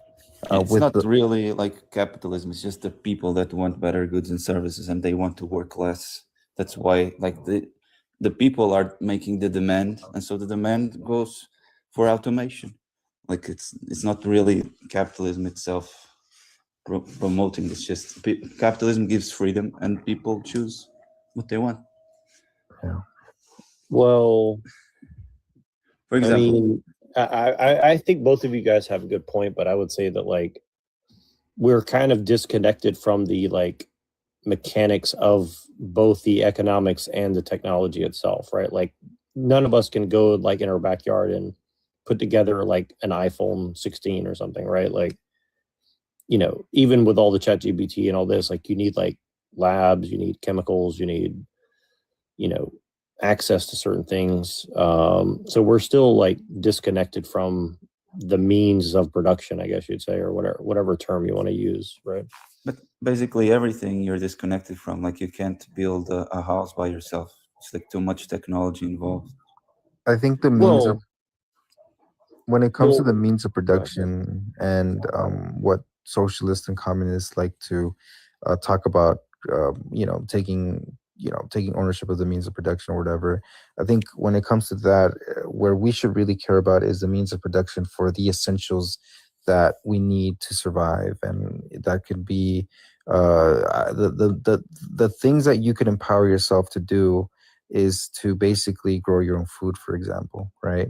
If you have a bit of soil in your front or backyard, why not grow a tree that grows an avocado tree or an orange tree or something like that. That is the most empowering form of means of production that every one of us can take. Well, yes, but at the same time, like obviously we have this giant global economic system that's kind of like forcing, in some sense of the word, forcing everybody to be on technology, to be in the cities.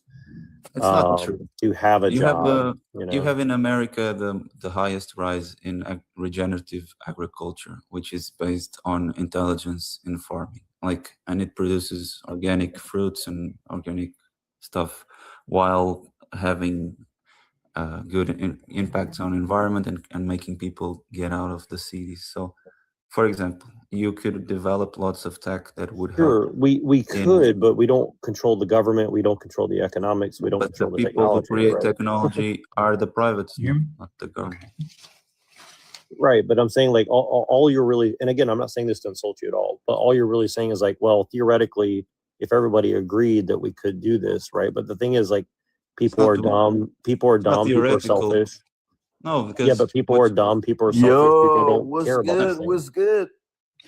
If you had if you imagine that you reach a point where you have so much tech and intelligence in farming that all the products you create that are organic and good for the environment are cheaper than the monocultures.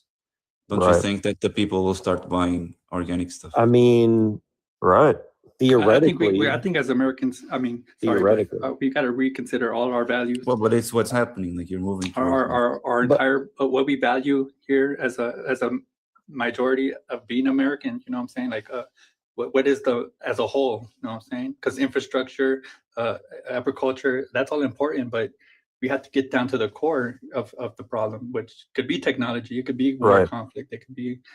We need to discover all that again. You know, I believe. Right.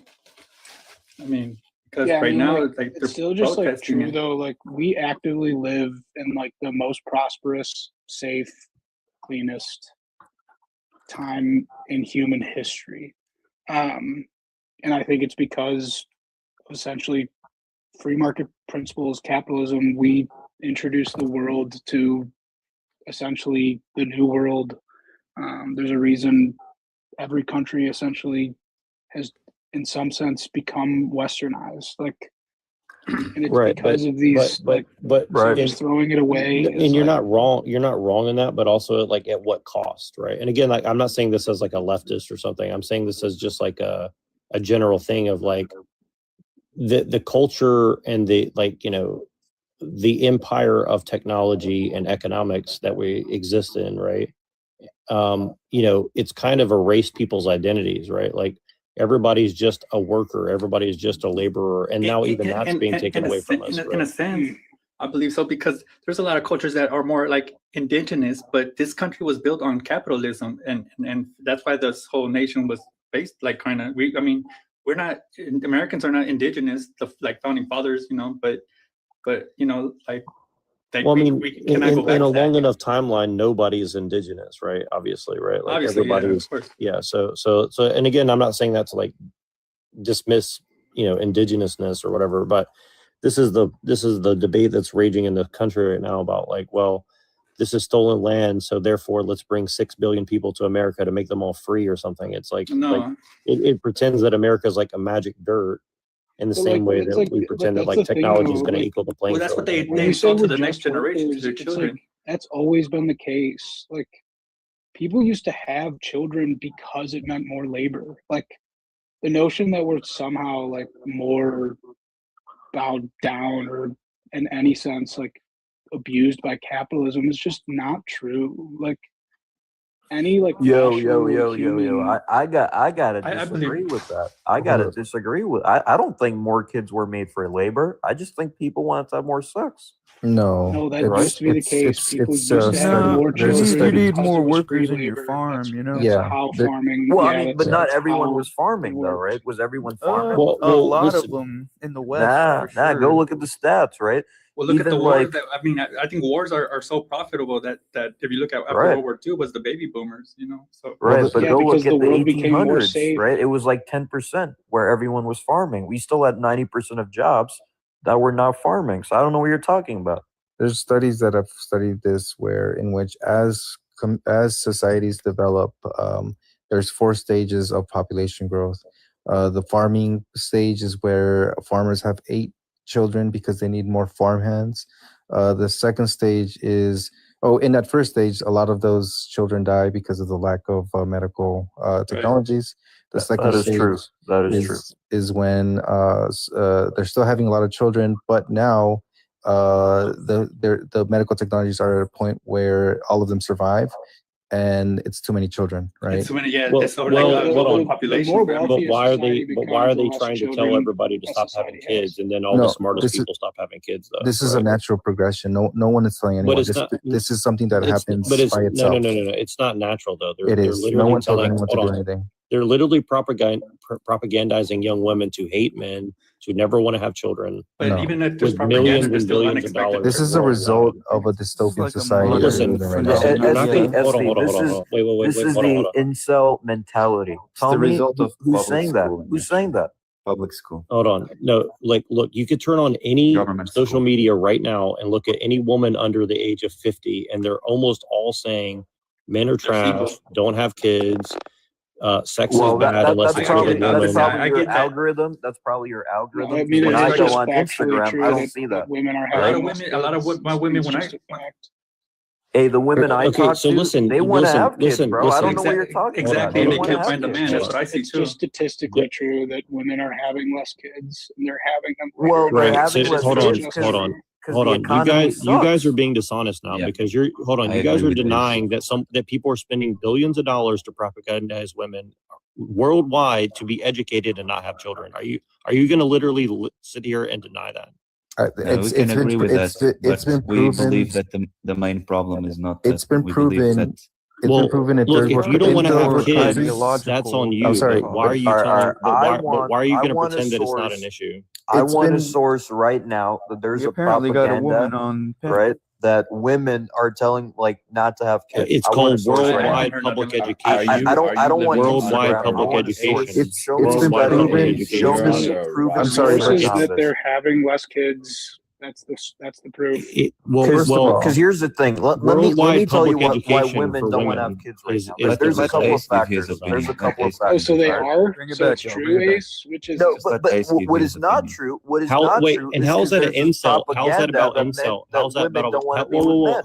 How's that an All right? incel mentality? If it's That's totally incel. All right, now hold on. and what's wrong? Okay, so what's wrong with Hold on. incels then, Ace? All right. What's wrong with So incels? number one, why are you using an NGO talking point? Why are you using a think tank talking so point? SB, you're just Are you gonna working? overtalk. You're not gonna have because a you're a conversation, liar. right? Are 'Cause you're you losing the working for a argument. You think just tank? want to start over talking. Are you working for an? Are you working for a think Exactly. tank? Let me talk, bro. Are Stop, you stop funded by a crashing think out. tank? Are you Stop funded by a crashing think out, tank? bro. Are you a conspiracy Are nut you? job? Ace, Do you how think is the it- earth is flat, Ace, SB? how Are is- you one if of it those? is You true think the that earth you're is flat? having less kids, how is Keep it going. not You're really revealing yourself. propaganda? Please keep All talking, right, Ace. buddy. Keep going, You're buddy. really Keep going. melting down, buddy. Really No, melting no, down. no. I'm not. I see through you. I see through you, Ace. Continue, please. So number one, the number one reason why women are not having kids right now is biology.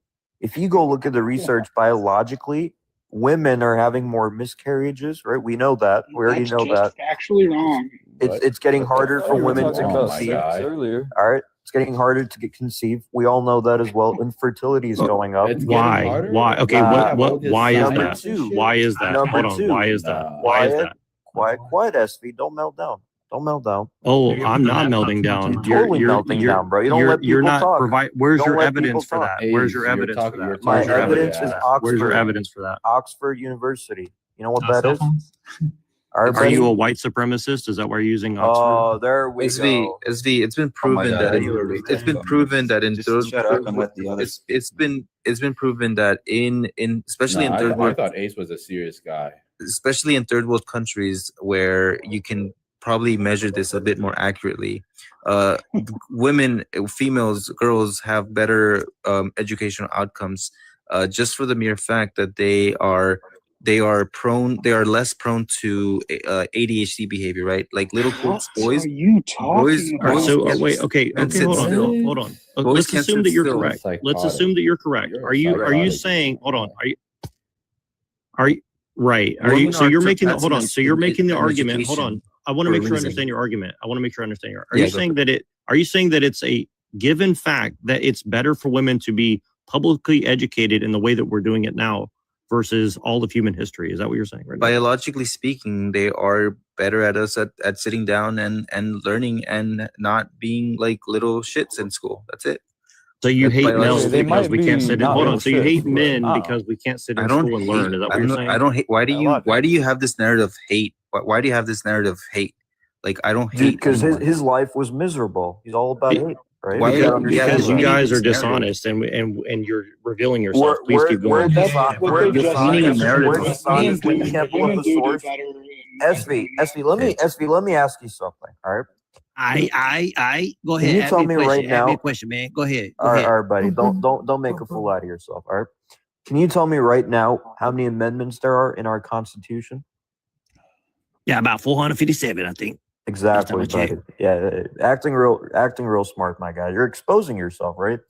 That you are another Go ahead uneducated and person, make a point rather right? You're the one that than quoted do the Oxford, semantics my game. guy. Just make a My point. point is you don't know what you're talking fucking about, bro. said You don't know what the Oxford. fuck you're talking Okay, about. I'm You're not talking even about listening to women's Eric. education You're versus not all even human listening history, to and what you're Eric asking is me trying to about say. how many You're just melting amendments down. in the You don't know what the Constitution hell there you're are. talking What is about. that? It's a non Just let sequitur. me Explain give why my- it's not a non sequitur. As Let me give technology my gets opinion, please.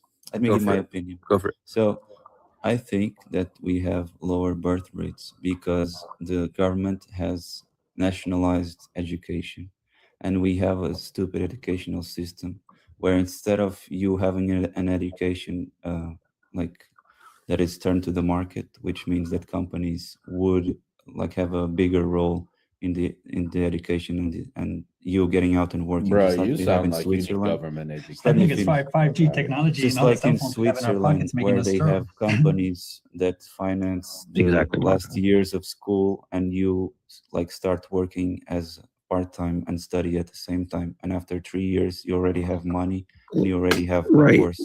So And- if you let me speak, man.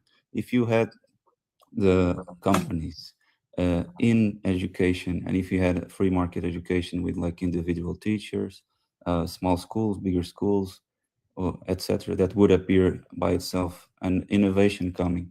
You would have a much earlier finishing of school, because most of time in school and universities is wasted time, and funded universities with quotas by government that incentivize people to go to courses that have no You're overcomplicating job it though. offers. You're Because, no, let overcomplicating me it. finish. And then you have woman ending university at 25, which so like Yeah, okay. Let almost me in the end of let me their- explain the their- gap in no, your. let me finish my point and then you I'm sorry, I thought you were done, buddy. Come on. Get to the point. Women get out very late from the university, and then they're only then like trying to pursue their careers, and then after pursuing their careers, they want to have kids after they meet a guy at 30. He's just saying they have no the time. fertility is already very low, and they have not much time to have kids and create a family. Also, besides that point, Literally I proving our think that point. governments are growing in all societies after they've been kept mostly free markets. Right. And we are seeing, for example, in housing, lots of zoning laws and coding laws that don't let people Okay, build you're like houses as just they want, convoluting everything and don't now let at the this point. people build Yeah, I heard glass about houses. it. Okay, And so that you're creates so you're very proving your hard- point. So let me redirect, because it's just proving your point. Okay, so the point is this: like, you're a capitalist, right? So like, why do they bring half the population on the earth into the workforce? Oh, because it's cheaper labor, right? So like, No, that's it's not the whole because point. it's cheaper labor, it's because it's Yeah. the labor that If you exists. double the work, hold on. If you double the workforce and accelerate technology, how is it not If you're a capitalist, cheapening labor? why are you afraid of competition? Because you for your still have the job? same quantity of goods and services per capita. I'm which not a means that the capitalist, labor is so still- I don't know what you're talking the labor, about. Go ahead. The labor is still productive, Good to and know. so the competition is still high. So if Actually, it's you have higher. more It's higher people, production. if you have more people, you also have more companies. Did you know that? And what matters is the wage per cap, the But some goods and services. some There's always been the same amount of you're not work saying being This done. anything. is like Point is some so ridiculous. 1900s capitalism. I'm not like saying some anything that you bullshit understand old-ass because it's not capitalism. very high. The point Well, the point they of the literally matter proved the point our of the matter point. is, I don't think, how many of you guys have worked hard labor work? Let's go back to the It female has- no, no, no, education hold on, thing. hold You're on, changing hold the on. subject way No, off no, this base. is Let's this stick is to the important. female No, This no, is education. part of the subject. let We'll Sheen, stick to the let point. Sheen talk about what he wants to talk about. All right, buddy. How about you Let him shut talk. up, Ace? Nobody asked for your opinion Oh, about anything. actually, Well, actually, people want to hear you from stay Sheen, on my guy. topic? All right, People Sheen, want to go hear for Stay from on him. topic about No one women. wants the to listen to your whole ramblings, point- bro. about You've been women not rambling for having hours, and no one point cares is- what you got to say. bro. You're right. Whole point is that SB, bro, you're just making a fool out of yourself, bro. Go to sleep. Go to sleep, baby. You're Go to right. You're sleep. right. Ace. You're right. You're right. You're right. You're right. We're gonna have So the whole Three, point two, was one, that go. these things were pointing. July.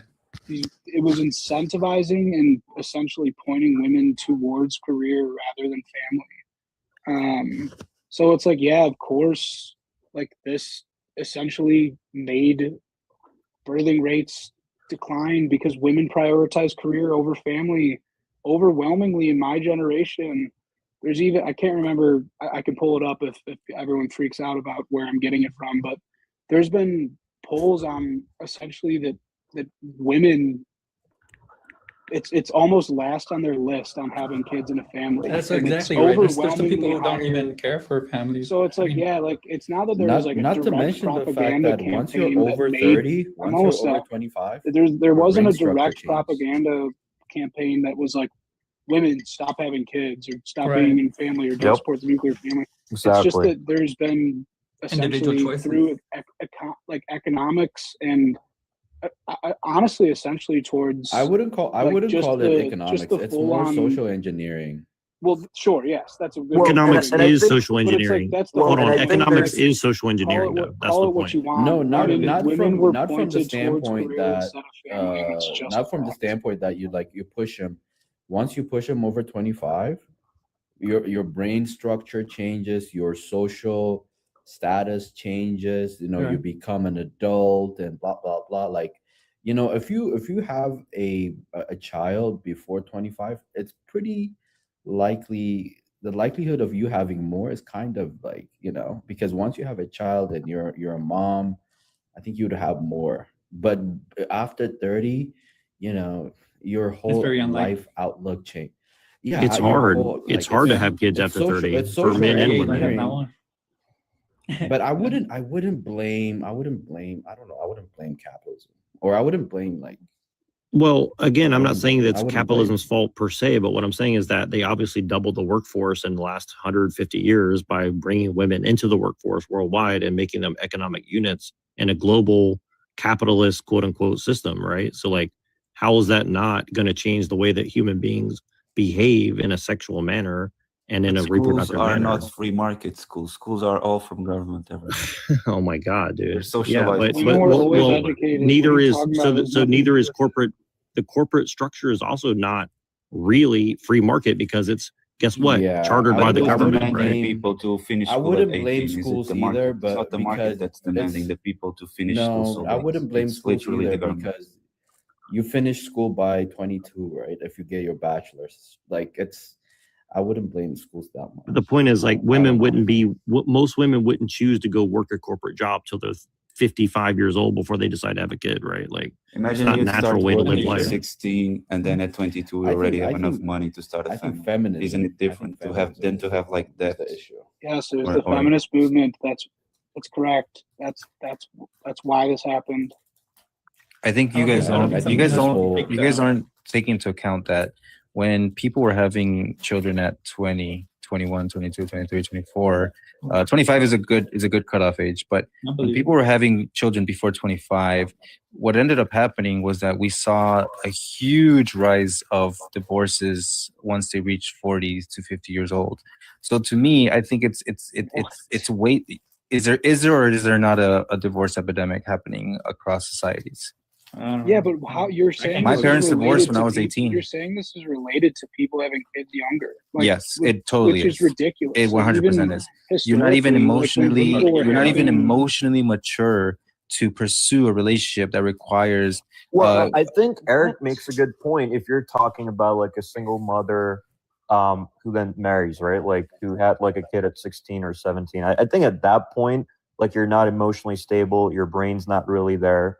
And at that point, it does make sense that, like, you know, they have like a divorce 20 years later. So, which is Yeah, but I mean, well, hold on. Are you really worried which is about that? better, Though? having- Is that having really your kids biggest after concern in 35? the world right now? I would It's not not the say it's the same biggest thing. concern That's right so now. To be honest, bro, come on. Divorce epidemic is not the biggest concern because people Okay, are so gonna why are you change, bringing it up right? then? I brought it Why up. are you bringing it People up? are I gonna brought it up. change. I brought it up That's because it has a detrimental effect on children's development.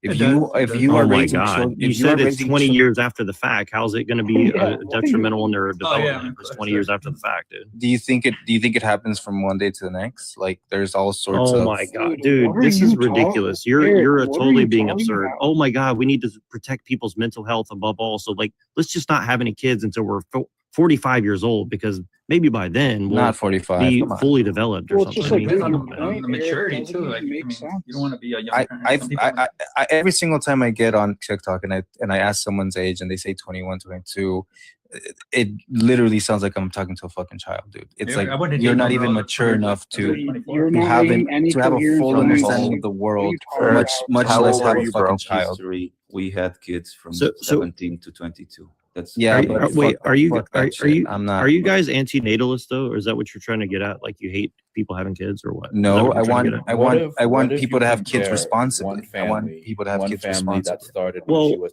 35 and one family that started when she was 20. Like that's irrelevant. I don't know. No, it's like, actually I don't relevant, think- bro. It's really relevant because between 20 and I don't 25, think- there's a lot of difference there, to be honest. It There's is, a lot. yeah.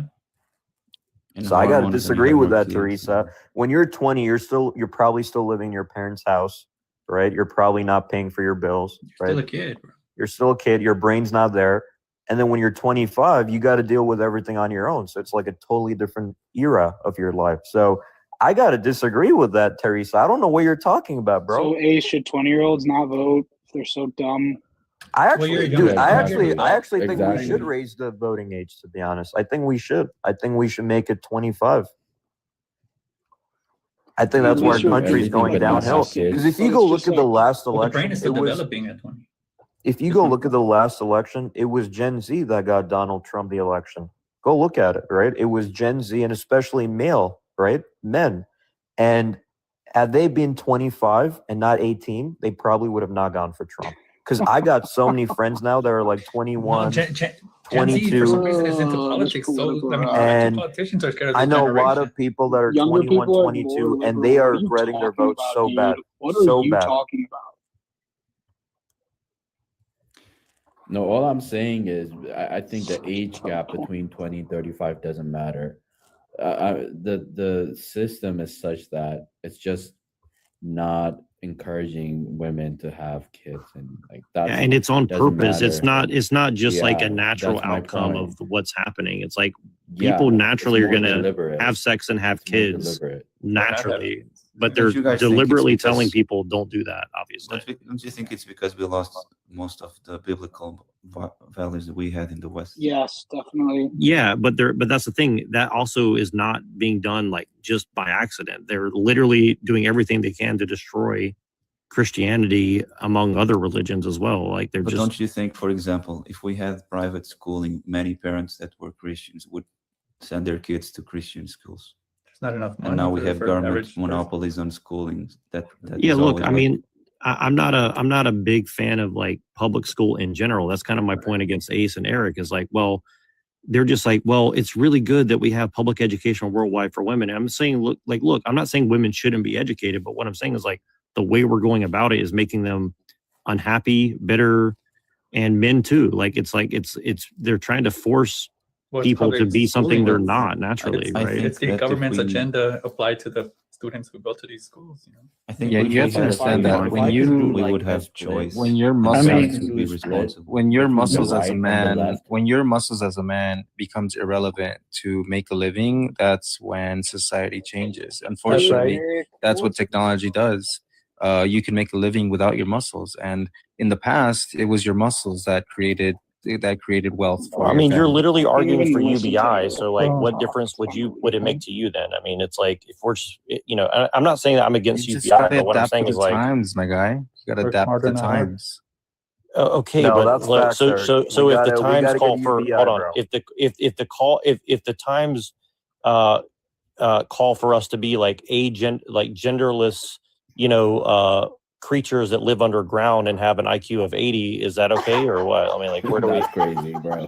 That's If crazy. the times Hey. call for Aryan superior race, That was should we dark. follow that? I'm sorry. Who is genderless living underground again? Well, that's what this guy is saying is like we just got to Mole adapt to the times until we're all just The like mole not even man. human. Essentially, is like that's kind of what I'm trying to get at. What nonsense are you all The mole talking? man. It's such nonsense. All right, And who was SV, the SV, chap let who me, said SV, that let me ask women- you Here is something. a Let me ask Are you you all something. going All to right? shut up, or are you Let going to have the good peasant manners talk. and let an elder talk? Well, you just There jumped in we here go. and you had Now no let's be idea what was good being and let's talked let about. other It's people so speak. ridiculous. Well, I respect the other. Let the peasants talk. Yeah, so if you respect me, then you'll let me talk. Yeah, can I go? So Give your which opinion, one of peasant. you said women are unhappy because they're educated? SV. Why are we unhappy? What are you talking about? Do you He know? didn't, he didn't say The because wrong of type of education. He said education, because like, it's you're not- He ending. did. No, he it's not did. about He said education. that I it's said not the natural. way. I said the way we are being educated. I didn't say because Sweetheart, of I education. recorded you. You said No, they're not happy. I hope you go because back it's and not play it na- back there while I we said go. that. See, you don't have good manners, any of you, do you? Yeah, You're all you just jumped in Because here you're and you saying don't something know I what's being didn't say. talked I about, said peasant. the way we are educating women. And how is that? Please tell me. Go on. I Well, apologize. well, you're an unhappy woman. Why don't you tell smart us? enough You're to unhappy. know Why don't if you that I tell us? made a mistake. Oh. I'm You're wondering if unhappy. guys Why are, don't you or do tell just us? keep interrupting. You So, are okay, unhappy. You Ace, tell us. In what way is that, darling? Which way is that? Me? Yeah, you're the one who said it, right? No. It was SV. Dude, peasant is, I mean, It's just Well, you're evident. all like It's an evident. It's yelling at an evident. old We were lady. just talking about this So, for you 15 know, minutes. Hey, peasant, clearly peasant, it's hard peasant, to work out which one peasant. of you It was are. SV. All right. And Who just said She has it no then? idea what's going on. peasant, It's hold on, ridiculous. peasant, hold on a sec. All right, hold No, on. I have every idea. Okay, I'll hold on. Go on. All right. So SV said it right on the panel, right? And you got to listen to what he said because I will give him that. Like he did not say what you're saying. He did say, right? What he's trying What to did he say. say? What he's trying to say. I'll actually let him speak. Go ahead, SV.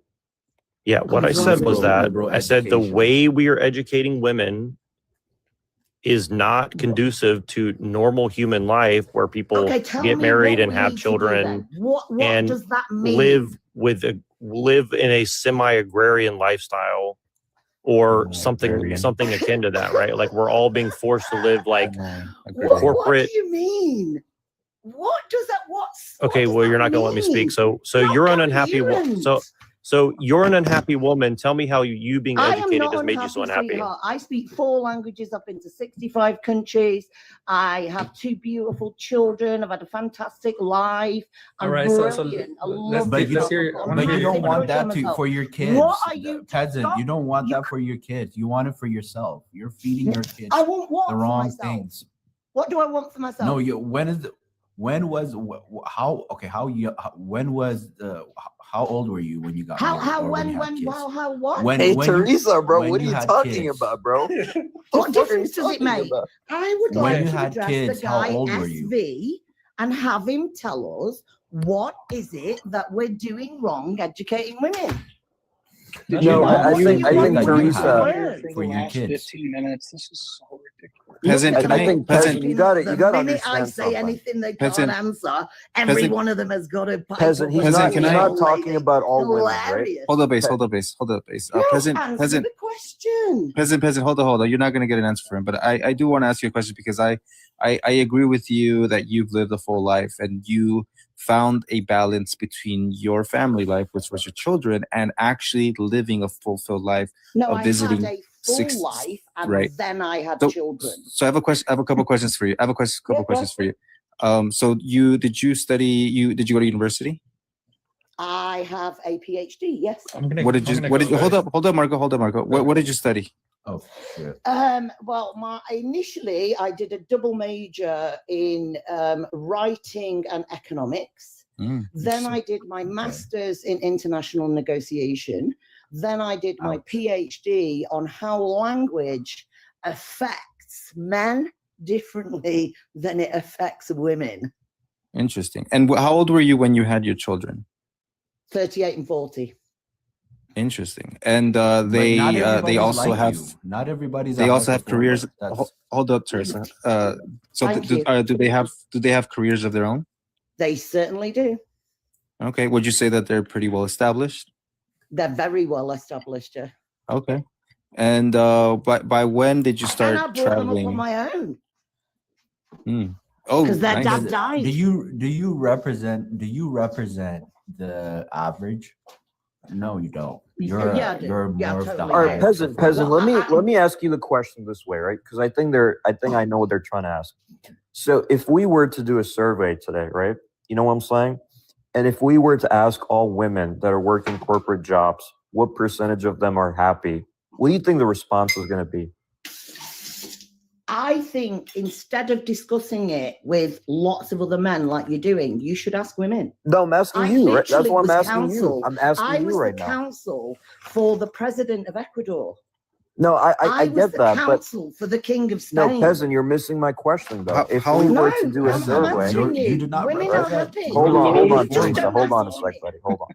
If we were to do a poll, right, Teresa? I mean, peasant, on women and what percentage Yeah. of them are happy with their corporate jobs, right? It would be a massive percentage. Look. Also, Really? that's a bad Ace. That's a no. bad question. You can't ask her to answer that question. No. for- And here's for- why I asked her for that. all Here's why I women. asked That's her a that. ridiculous Do you want me question, to Ace. explain what's here's why. happening Here's why. here? Can I explain what's happening here? Because I'm go not look at the answering go the look at the question data. the way Ace, you Ace, like. hold up.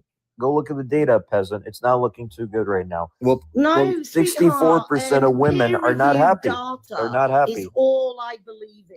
I don't believe, trust me, bro, data. You What was your never let PhD women in? on your life. Here we go. Look, I've said something now, and at least 2 of you boys are shouting at me. What was your Then let PhD? me Because you give- can't listen. Let me give real Little data boys and need to opinions do that what make they're sense. told. Let me give a And full you data. don't like that. That's kind of hot the The way you said world that. I'll be has honest. changed exponentially since 1973 when women were given access to their money. We have included everyone, and you boys don't like it. What's your PhD? And you're having No, a we're tantrum. just. It's We're not. not That's talking what's about what we happening like in the or not. We're world. talking about My low, speech is done low here. infant rate. Praise you. You are the first bunch of dickheads that didn't What? fucking ban me. Hold up, peasant. Your Hey, hold up, PhD No, peasant. have- no, you're not the authority over me. fuck off. Wow. Literally just came up here and lied about our education. Clearly, a degree in writing No, Sheen, stop. doesn't even make sense. Sheen, stop.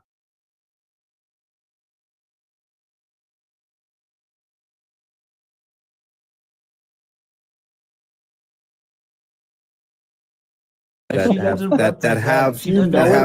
have had an impact in the world. That have had an impact in the world. And So- thank God, thank God, She thank doesn't God. represent the majority.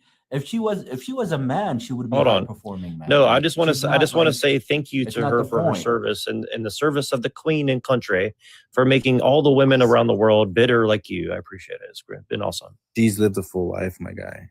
She doesn't need your approval or your. Okay, well, you've already like- been talking, so let me talk to Peasant now. So, Peasant, what is your deal? Like, okay, so you're saying like, what are you trying to say exactly? You're saying that education is good We're and not stuff. talking for bad women? about women. What we're talking about. I'm is the not talking reasons bad for about low- her. I'm trying to for low understand what she's mortality saying rates, because she just for called us all. low birth rates. She's just went straight I'm not to saying talking to bad you words to us because we're men. You are a big car, small dick, little boy who's never made a woman come in your Well, life. a PhD You've to say all never that, made huh? a woman Wow. Come in your life, you don't get to make choices. You don't Wow. like my language. Shall I control my decorum? So, Am so I we not live. feminine So we enough for live in a you? I don't give a gynocracy. fuck.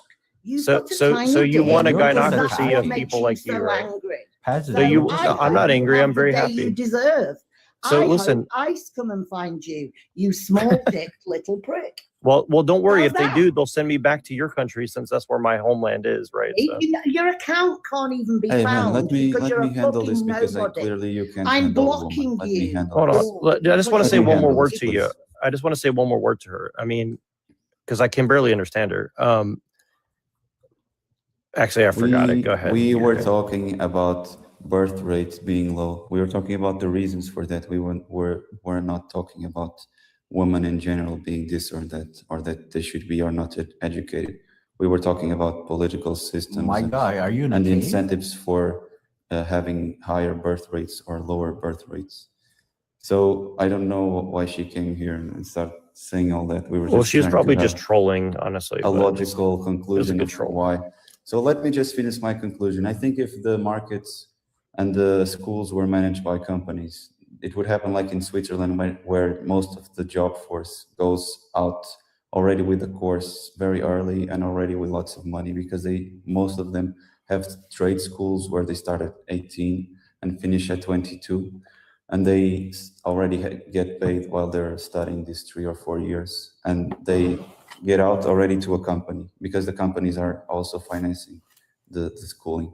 And so if men had more buying power as the previous generation, like what happens now is that because we have so much government, the buying power for the poor is getting lower, and you're getting very late out of school because of all these quotas and subsidized school systems. And the men don't have an incentive to start a family early. In my experience, while I was like messing with women, is that if you tell a woman that you have stability and you want to give her kids, they also want it. Just I think most men don't do this because there's no structure in society for you to get out early with already a stable amount of money. Most people are going to college and getting in debt that they need to pursue their Yeah, careers and etc. I agree. I mean, look, you know, I was educated in the anarcho-capitalist framework, I guess you'd say. So like, I can see a real argument for something like anarcho-capitalism, but at the same time, like, you know, this idea that, you know, we have to charge people $200,000 to get a master's degree and like, you know, baking cookies or whatever we're doing is obviously making, oh, that sucks he's left. But you know, obviously like that's not a good way to live and structure a society of like, you know, we have to have women $200,000 in debt before they have a kid, plus $1 million in debt to buy their own home. So if they finally get divorced from their husband after 20 years of marriage, they're not destitute or whatever the scare tactics they're telling these young college girls. Like if you go look at almost all of social media of any college educated woman, they're like, okay, I need to have a career. I need to have, you know, my own home. I need to sign a prenup. I need to do, and again, like, I'm not saying that like it's not a reaction to something real. It is, but at the same time, it's like, no wonder society's falling apart when everybody's so paranoid about natural things that happen, like people, falling in love, having kids, getting married, having a place to live, know where their food is coming from the next, year or two, or how their kids are going to be educated. I mean, all these things are in flux, and it's just not sustainable, right? So it's an economic issue then. Well, economics is social engineering, in my personal opinion. So yeah, it is, but economics is now beyond economics, and economics is now dictating to us. I the future. disagree. I disagree with the notion that there is some sort of puppeteer controlling things. But what Well, I would, it doesn't necessarily mean that there's like one person or one group of people, but certainly it's a feedback loop where all the data we put into it is now, being externalized back out into the public, and you can't deny that. I mean, it's undeniable that that's a function of the economic system we're in. I mean, we can get deep into it, but some of the most responsible parenting that I've ever seen are from parents that are in between 28 to like 35 years old. And the reason I say that is I am currently 33 years old. And I come from a society or community where people were having kids at a young age, a lot of teenage pregnancies, and a lot of 20-year-olds having kids and all that. I've seen also an epidemic of single mothers, right? They're 21, they're 22, they're 23, they're 24. Yeah, beautiful. Hold on. Beautiful women. Dude, Beautiful it women. doesn't have Hold up. anything to do with what Let we're me talking finish. about at all, Eric. Sheen, hold up. Doesn't even Hold up. make sense. I'm so glad that I did not end up in that situation. Why? Because I know for a fact that I was emotionally immature at that age, right? And I want kids. I want a wife. I want a stable home. I want all of that, right? But I know that I wasn't ready emotionally to maintain a relationship, because there's so much that you have to put into to maintain a relationship. Again, it's not just enough to just come home with the check. There's a lot of maturity that involves, in which, for example, once I have a kid, I'm not thinking about myself anymore. I'm thinking about like that child and his outcome and his development and his success. So this is what I mean, where I don't mind people having kids at a little bit older age than 25. Why? Because that is at least you have a semblance of maturity. And I hope, and I truly hope for everyone that has kids and finds a partner, that they stay together to the end, at least till the kid turns 18, right? Because that will mean that you're giving that child the best chances of success in his life. And hopefully you stay together with your wife forever, right? I mean, that's the goal of marriage or whatever. But that's the thing. This is what I see around me everywhere: immaturity on both women. Women are very like they are also perpetrating. Yeah, I mean, I would love to respond, but I don't know where you're trying to go with that. I mean, I don't really disagree with what you're saying, but I'll let like no Kakage one's say something. no one's saying like have kids out of wedlock. Like I don't understand what you're even talking about or how it's relevant to the conversation. Well, it's a societal issue, isn't it? I mean, why is it that in poverty you have a lot of like teenage pregnancies and 20-year-olds having kids and then breaking up and not having the Well, let's emotional see stability? let's see what Kakage has to say, because maybe maybe a go for it. woman's intuition will help guide us in the better direction. I'm not being facetious. I actually mean that. So. I think Eric has a point. I think a lot of us are learning from our aunties, our own mothers, and other females in our society that maybe found themselves at a more impoverished level in society because they had children, what we would consider too early, that they didn't have careers under their belts. I, for one, wanted to make sure that my career was sorted before I started a family. And I always had a plan B in play, that if things didn't work out with my partner, that I would be able to financially support my children and my family and not allow them to live in the society that I lived in growing up because, family members broke up, etc.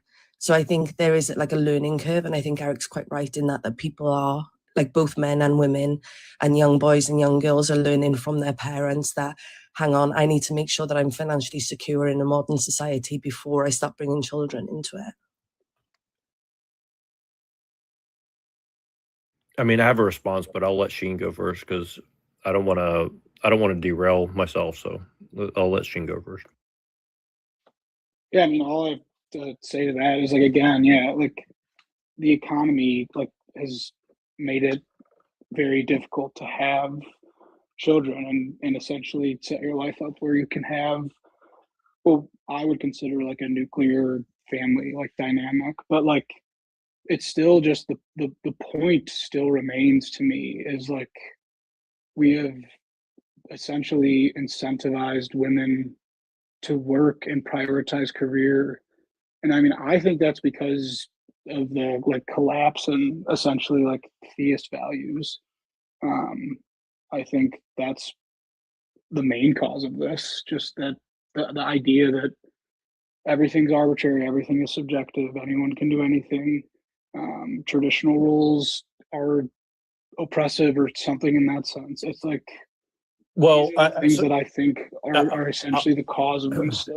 I'll try to bridge. I'll just try to bridge the gap between what both sides are saying because I think it is both sides are important. So, like, in the sense, what she's saying is like it's the as a woman, it is a dangerous proposition. Like, okay, and I know this from my own experiences. And when I was a kid, like she's saying, like we learn from our parents, right? Like, if you have kids and it doesn't work out, you don't have a career. It's a dangerous situation for a woman. But what Sheen is saying is like, well, there used to be mechanisms where like, a community would come around a couple and say like, you guys cannot get divorced or you have to work out the problems. Or if things fall apart, there'll be something to pick up the pieces, right? Now, none of that exists. There's no honor in marriage. There's no honor among kids and families. There's no honor among the community. There's nothing like that, right? But also, here's the thing: a career is also just a faceless corporation for most people that will happily replace you with another person, an immigrant, a man, a woman, a child. It doesn't care. It's ambivalent to you because it's just whatever's the best for the profit, right? So either way you go, both sides we're looking down the barrel of a antinatalist pew pew, I guess you'd say, right? Like both sides of it doesn't want us to have kids, and so what do we do, right? I think that's what I'm trying to get at, right? Well, I feel like what Kakich was referring to, and an important part of this is the lessons that we learned from our parents, right? And unfortunately, some of us grew up in dysfunctional societies or communities where, again, like I said, like I saw a lot of teenage pregnancies, divorces, internal domestic disputes, and all sorts of issues that come from poverty, for example. I agree with you, SV and Sheen, in the fact that yes, the fact that the economics of today and how we can't afford to even buy a home, for example, and that we're stuck in situations where we see no way out of the renter situation, for example, or a way to actually settle down with a woman. Yes, of course, that has a huge factor in why people don't start families. I think that's a whole nother conversation to be had on economics in terms of why we're in the situation we're in right now as a world community. But I do agree with you, SV, that the answer does lie somewhere in between both arguments. Well, and really quick, I'll say this really briefly. I heard somebody say this recently, and I think it's just a good argument to start at with this. And again, this is not anti-woman. It's not anti-woman having jobs or anything like that. Although there is a conversation to be had about it. Here's what I'd say, right? If the average woman out of college is having a job that pays $100,000 a year, and then most men are working blue collar jobs and make like 60 to 80 at best on average, maybe 120 if they're really lucky, right? Most women want to marry up. They don't want to marry down in status or money. And again, I'm not saying that's a bad thing. Or, in general, there's always some sort of like, practical exchange in marriage. It wasn't just only about love and it wasn't only about money. It was some combination of like convenience and happiness and love and a lot of different factors always went into this stuff, right? But now the proposition is that, well, you have to maintain a high-powered career, have kids, buy a $500,000 house, buy a $100,000 car every 3 to 5 years. Everybody's on a treadmill of status and all these things. And a lot of people just say that, well, that's just materialism, but really it's not. I mean, it's just that we're still living a tribal existence. We're just living it in a very high tech kind of like, I don't want to say slavery, but we're kind of living in a corporate, tenant farmer kind of existence where we're just kind of like barely paying the rent to like live a pseudo tribal lifestyle of like status and money and all these things. And like, of course, it's a very complicated thing that we're not really biologically set up to really function in, right? And so that's kind of where I'm coming from, where it's like, we're telling all the women in the world, like I've been to third world countries too, and like, they're telling these people who live in a village, like, just become a super educated person and you'll be a doctor in some city far away. Well, then you go back to the village 10 years later and it's all like 65-year-old people and like a few kids here and there, but there's not, like, everything's falling apart because everybody's leaving to go live in the city and nobody's building where they're from, right?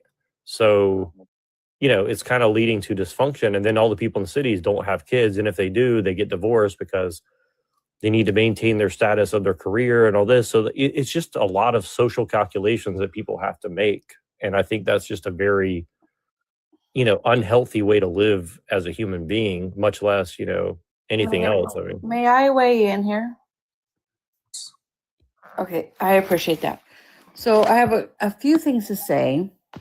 One of the things I have to say is that it's been proven that when women in African tribes, right, are given a little bit of money and birth control, right? So they're not enslaved to having children, and they have autonomy over their body, and they get like $150, right? They then they start these they start little cottage industries. And when they do that, the entire village benefits. The entire village becomes wealthy, more wealthy than they were.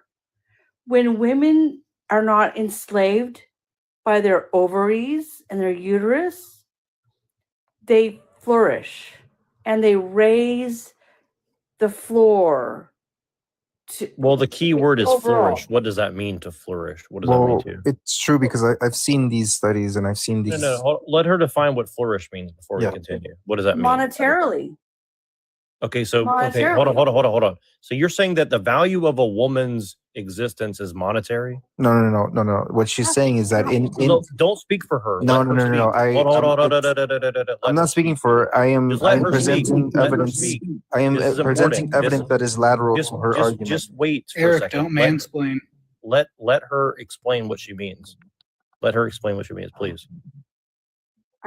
What I'm saying is, when a woman has autonomy and has control over her reproductive system and has a little bit of money and she can start her own cottage industry, she makes money and it raises the entire level of her village. Economically, I can agree. I can agree in some economically. sense. Okay, because I've been to a country that's very similar to this. I'm not going to name it; it's unimportant. So I've seen this before, right? But the other side of it is this, right? Where then you have a bunch of disaffected males who have no direction. They just kind of sleep around. The kids grow up without having a dad, and there's other social consequences. So like, how can you deny that that's a part of the equation, right? Wait, a woman's success automatically means that men are laying around and they're disassociated and they fail because a woman succeeds? That's what you just said. Well, I'm not saying. Hold on. I'm not That's what saying you like just I'm not. said. Listen, I'm not talking about 500 to 1,000 years ago when we're living in an agrarian lifestyle. We're living in a global economy. I'm So, like, reacting to what you said. Sure, Oh, but exactly what I'm you saying, said. like, do you agree that there's a difference between a woman sewing silk, 500 or 1,000 years ago versus she's sewing silk today No. and trading it in the city for money so she can buy all the things she needs for her, like, What's little. the difference? It's industry. Okay, And so there's her no personal hold on. autonomy. So there's no difference between 1,000 years ago and today. Is that what you're telling me? You're making this so simplistic and so ridiculous. I'm trying to give you a That's really you. a true statement, and it should impact you, and you should be thoughtful about it.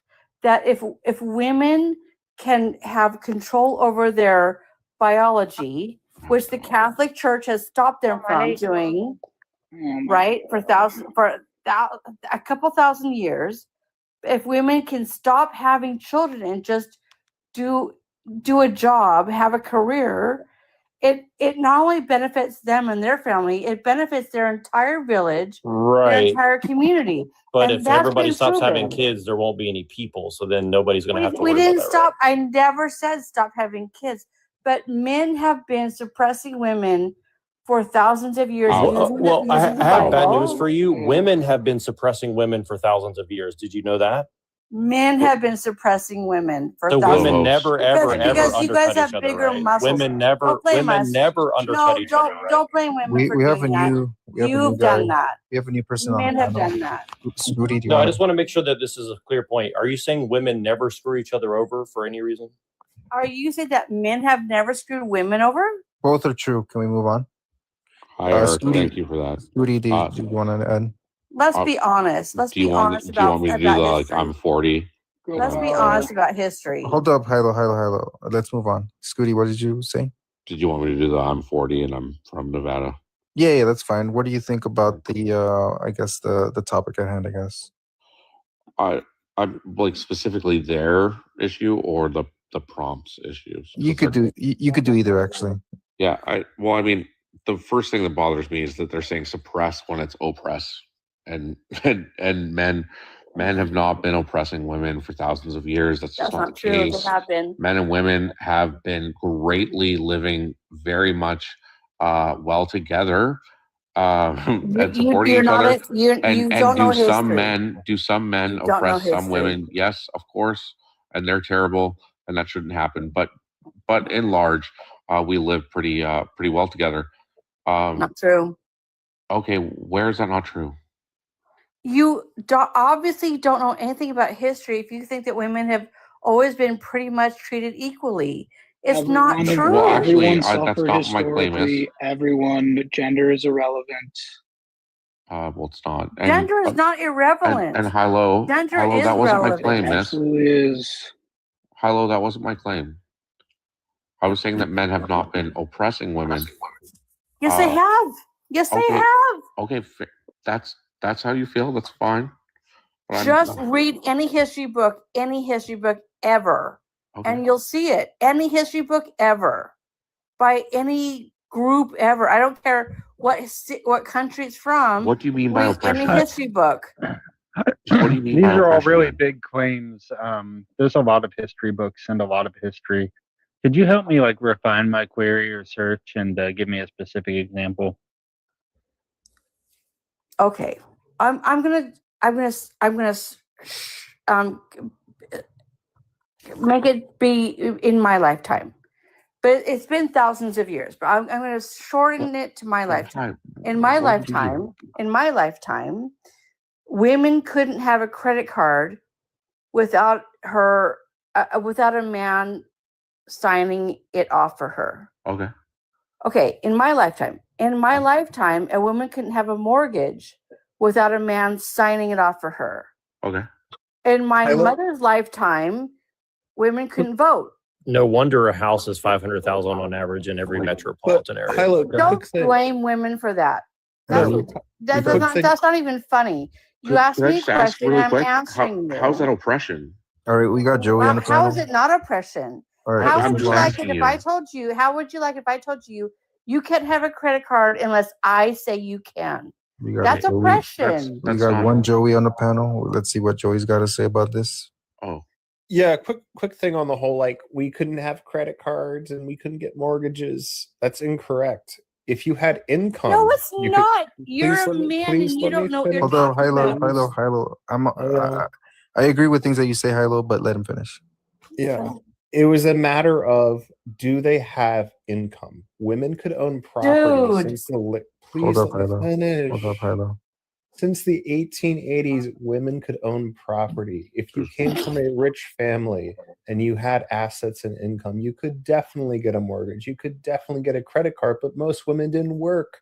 So no, a bank is not going to give you a loan or a mortgage if you have zero income. Women weren't allowed to work. Women were not legally allowed to Yeah. work. We weren't Joey, I allowed love to you, work. bro, but you're kind of We weren't wrong. allowed to own property.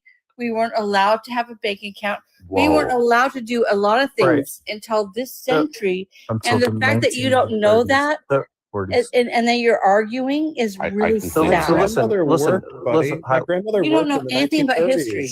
Hold on, She had a Hilo. job. I You can clean this up for you guys. You just don't know what you're talking about, Hilo. If I that, wait, guess wait, I hold do. on. Let's Yes, I let's do. not, no. Listen, she's right about some things, and I'll give her the credit. But listen, here's my point. I'm trying to make to you, Hilo. Listen, if you're correct about everything that you're saying, it's just very insulting to me as a man that you're saying that all women's value goes down to whether or not they can have a job or a credit card. Like that's very insulting to me that you would say that about women. Value. How would I? Why on earth would you think that that's what I would think that a woman's value is? I think women's value is so deep and intrinsic. Because everything you're talking about boils down to like economics. Material. It's all material. I'm talking about society. I'm not talking about women's value. Our value is way more deep and intrinsic. And you think that men don't know that? You You think that men don't know that? So I think this is. I don't think you do. I don't think we know Well, that. could I please illustrate this? Why I think you're incorrect on that? Like honestly, so even if and I liked what the gentleman was saying about if you were correct about all of that. And I disagree. Joey, who's usually quite smart, is wrong about this. Yeah, the credit card thing is mostly true. The property thing is not. Women own property from the 1400s on. Actually, my mother couldn't own a house. Now, if I could just finish kind of what I'm saying. Put his signature on it. I lived through it. So what you're saying? I'm old. I've lived through it. You guys don't think I don't know. I lived through it. Sure, and listen, and even again, if that was true, and you see that as oppression, okay? If you believe that's oppression, okay, I disagree with that, and we can get into it. But at the end of the day, if you believe that's oppression, okay, why don't you change it? If I told you, hey, dude, why don't you change can't it? own a farm, you can't own a horse, you can't own a car, you can't own a car. Well, that is effectively like how it's going in America soon.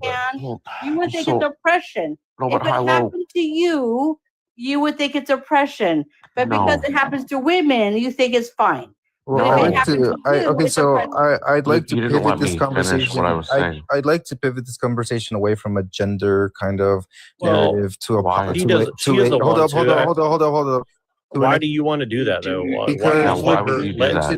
Let's hear her roar. I want to hear this woman roar. Right. But it's mind numbing. And in terms of economics, someone mentioned basically it was rich women that were able to own property. It was rich women that I didn't mention rich at all. Yeah, someone said wealthy. Someone actually said okay, wealthy. but please don't do this, Eric. Every time you do this, you're just like, let's get into some factoid or something. Why are you shutting off the conversation? It was usually before the act came in. I think it was in the 1920s. A new act came in that said that even married women were able to keep their owned property. So quite often women who did own property usually inherited it from their parents because there were no sons in the family.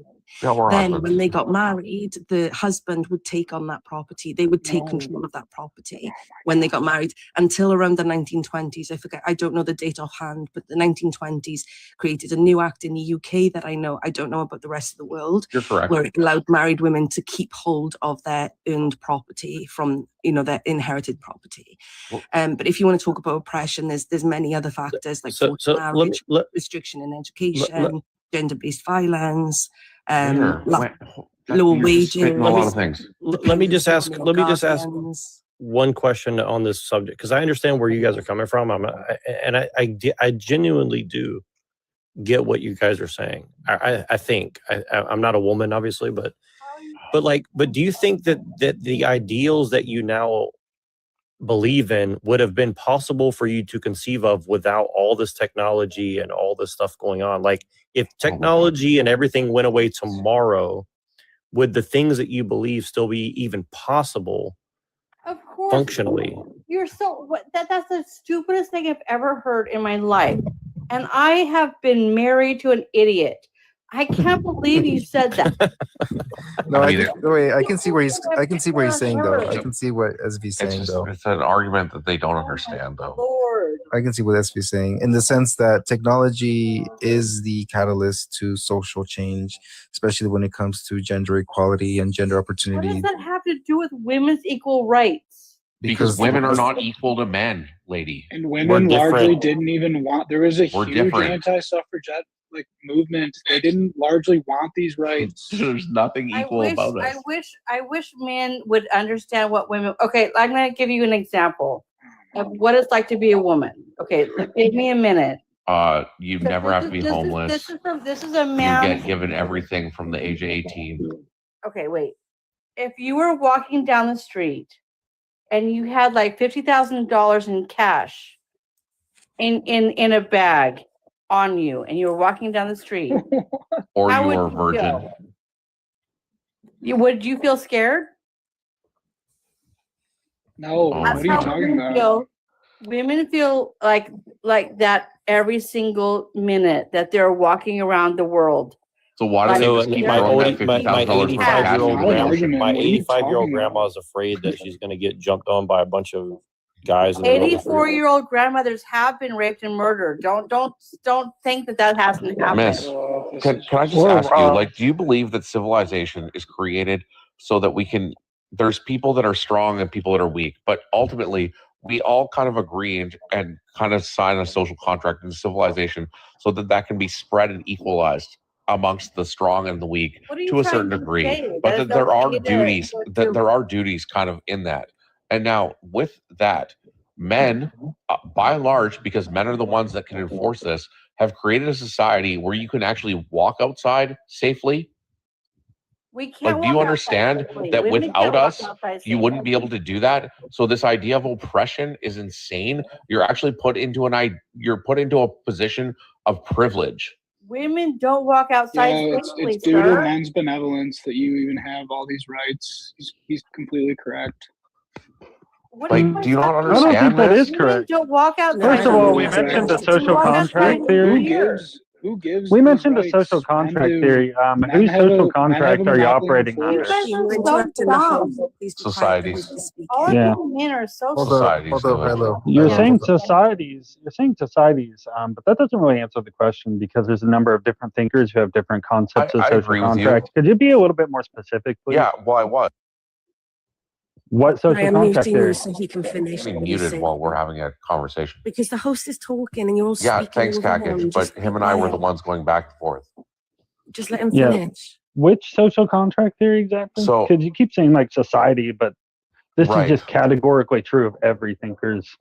Well, It's that's just not what I said. necessitated. What I said specifically was that society and actually getting into society and agreeing to that social contract is essentially the idea that there are very strong people and weak people. However, overall, as a collective, we're agreeing to a social contract where all of us get to exercise some sort of level of rights that are equal amongst us. That is effectively what society is and the social contract that is there. And then we form governments, countries, and all of these types of things where then we vote and fucking argue over what is right in the details.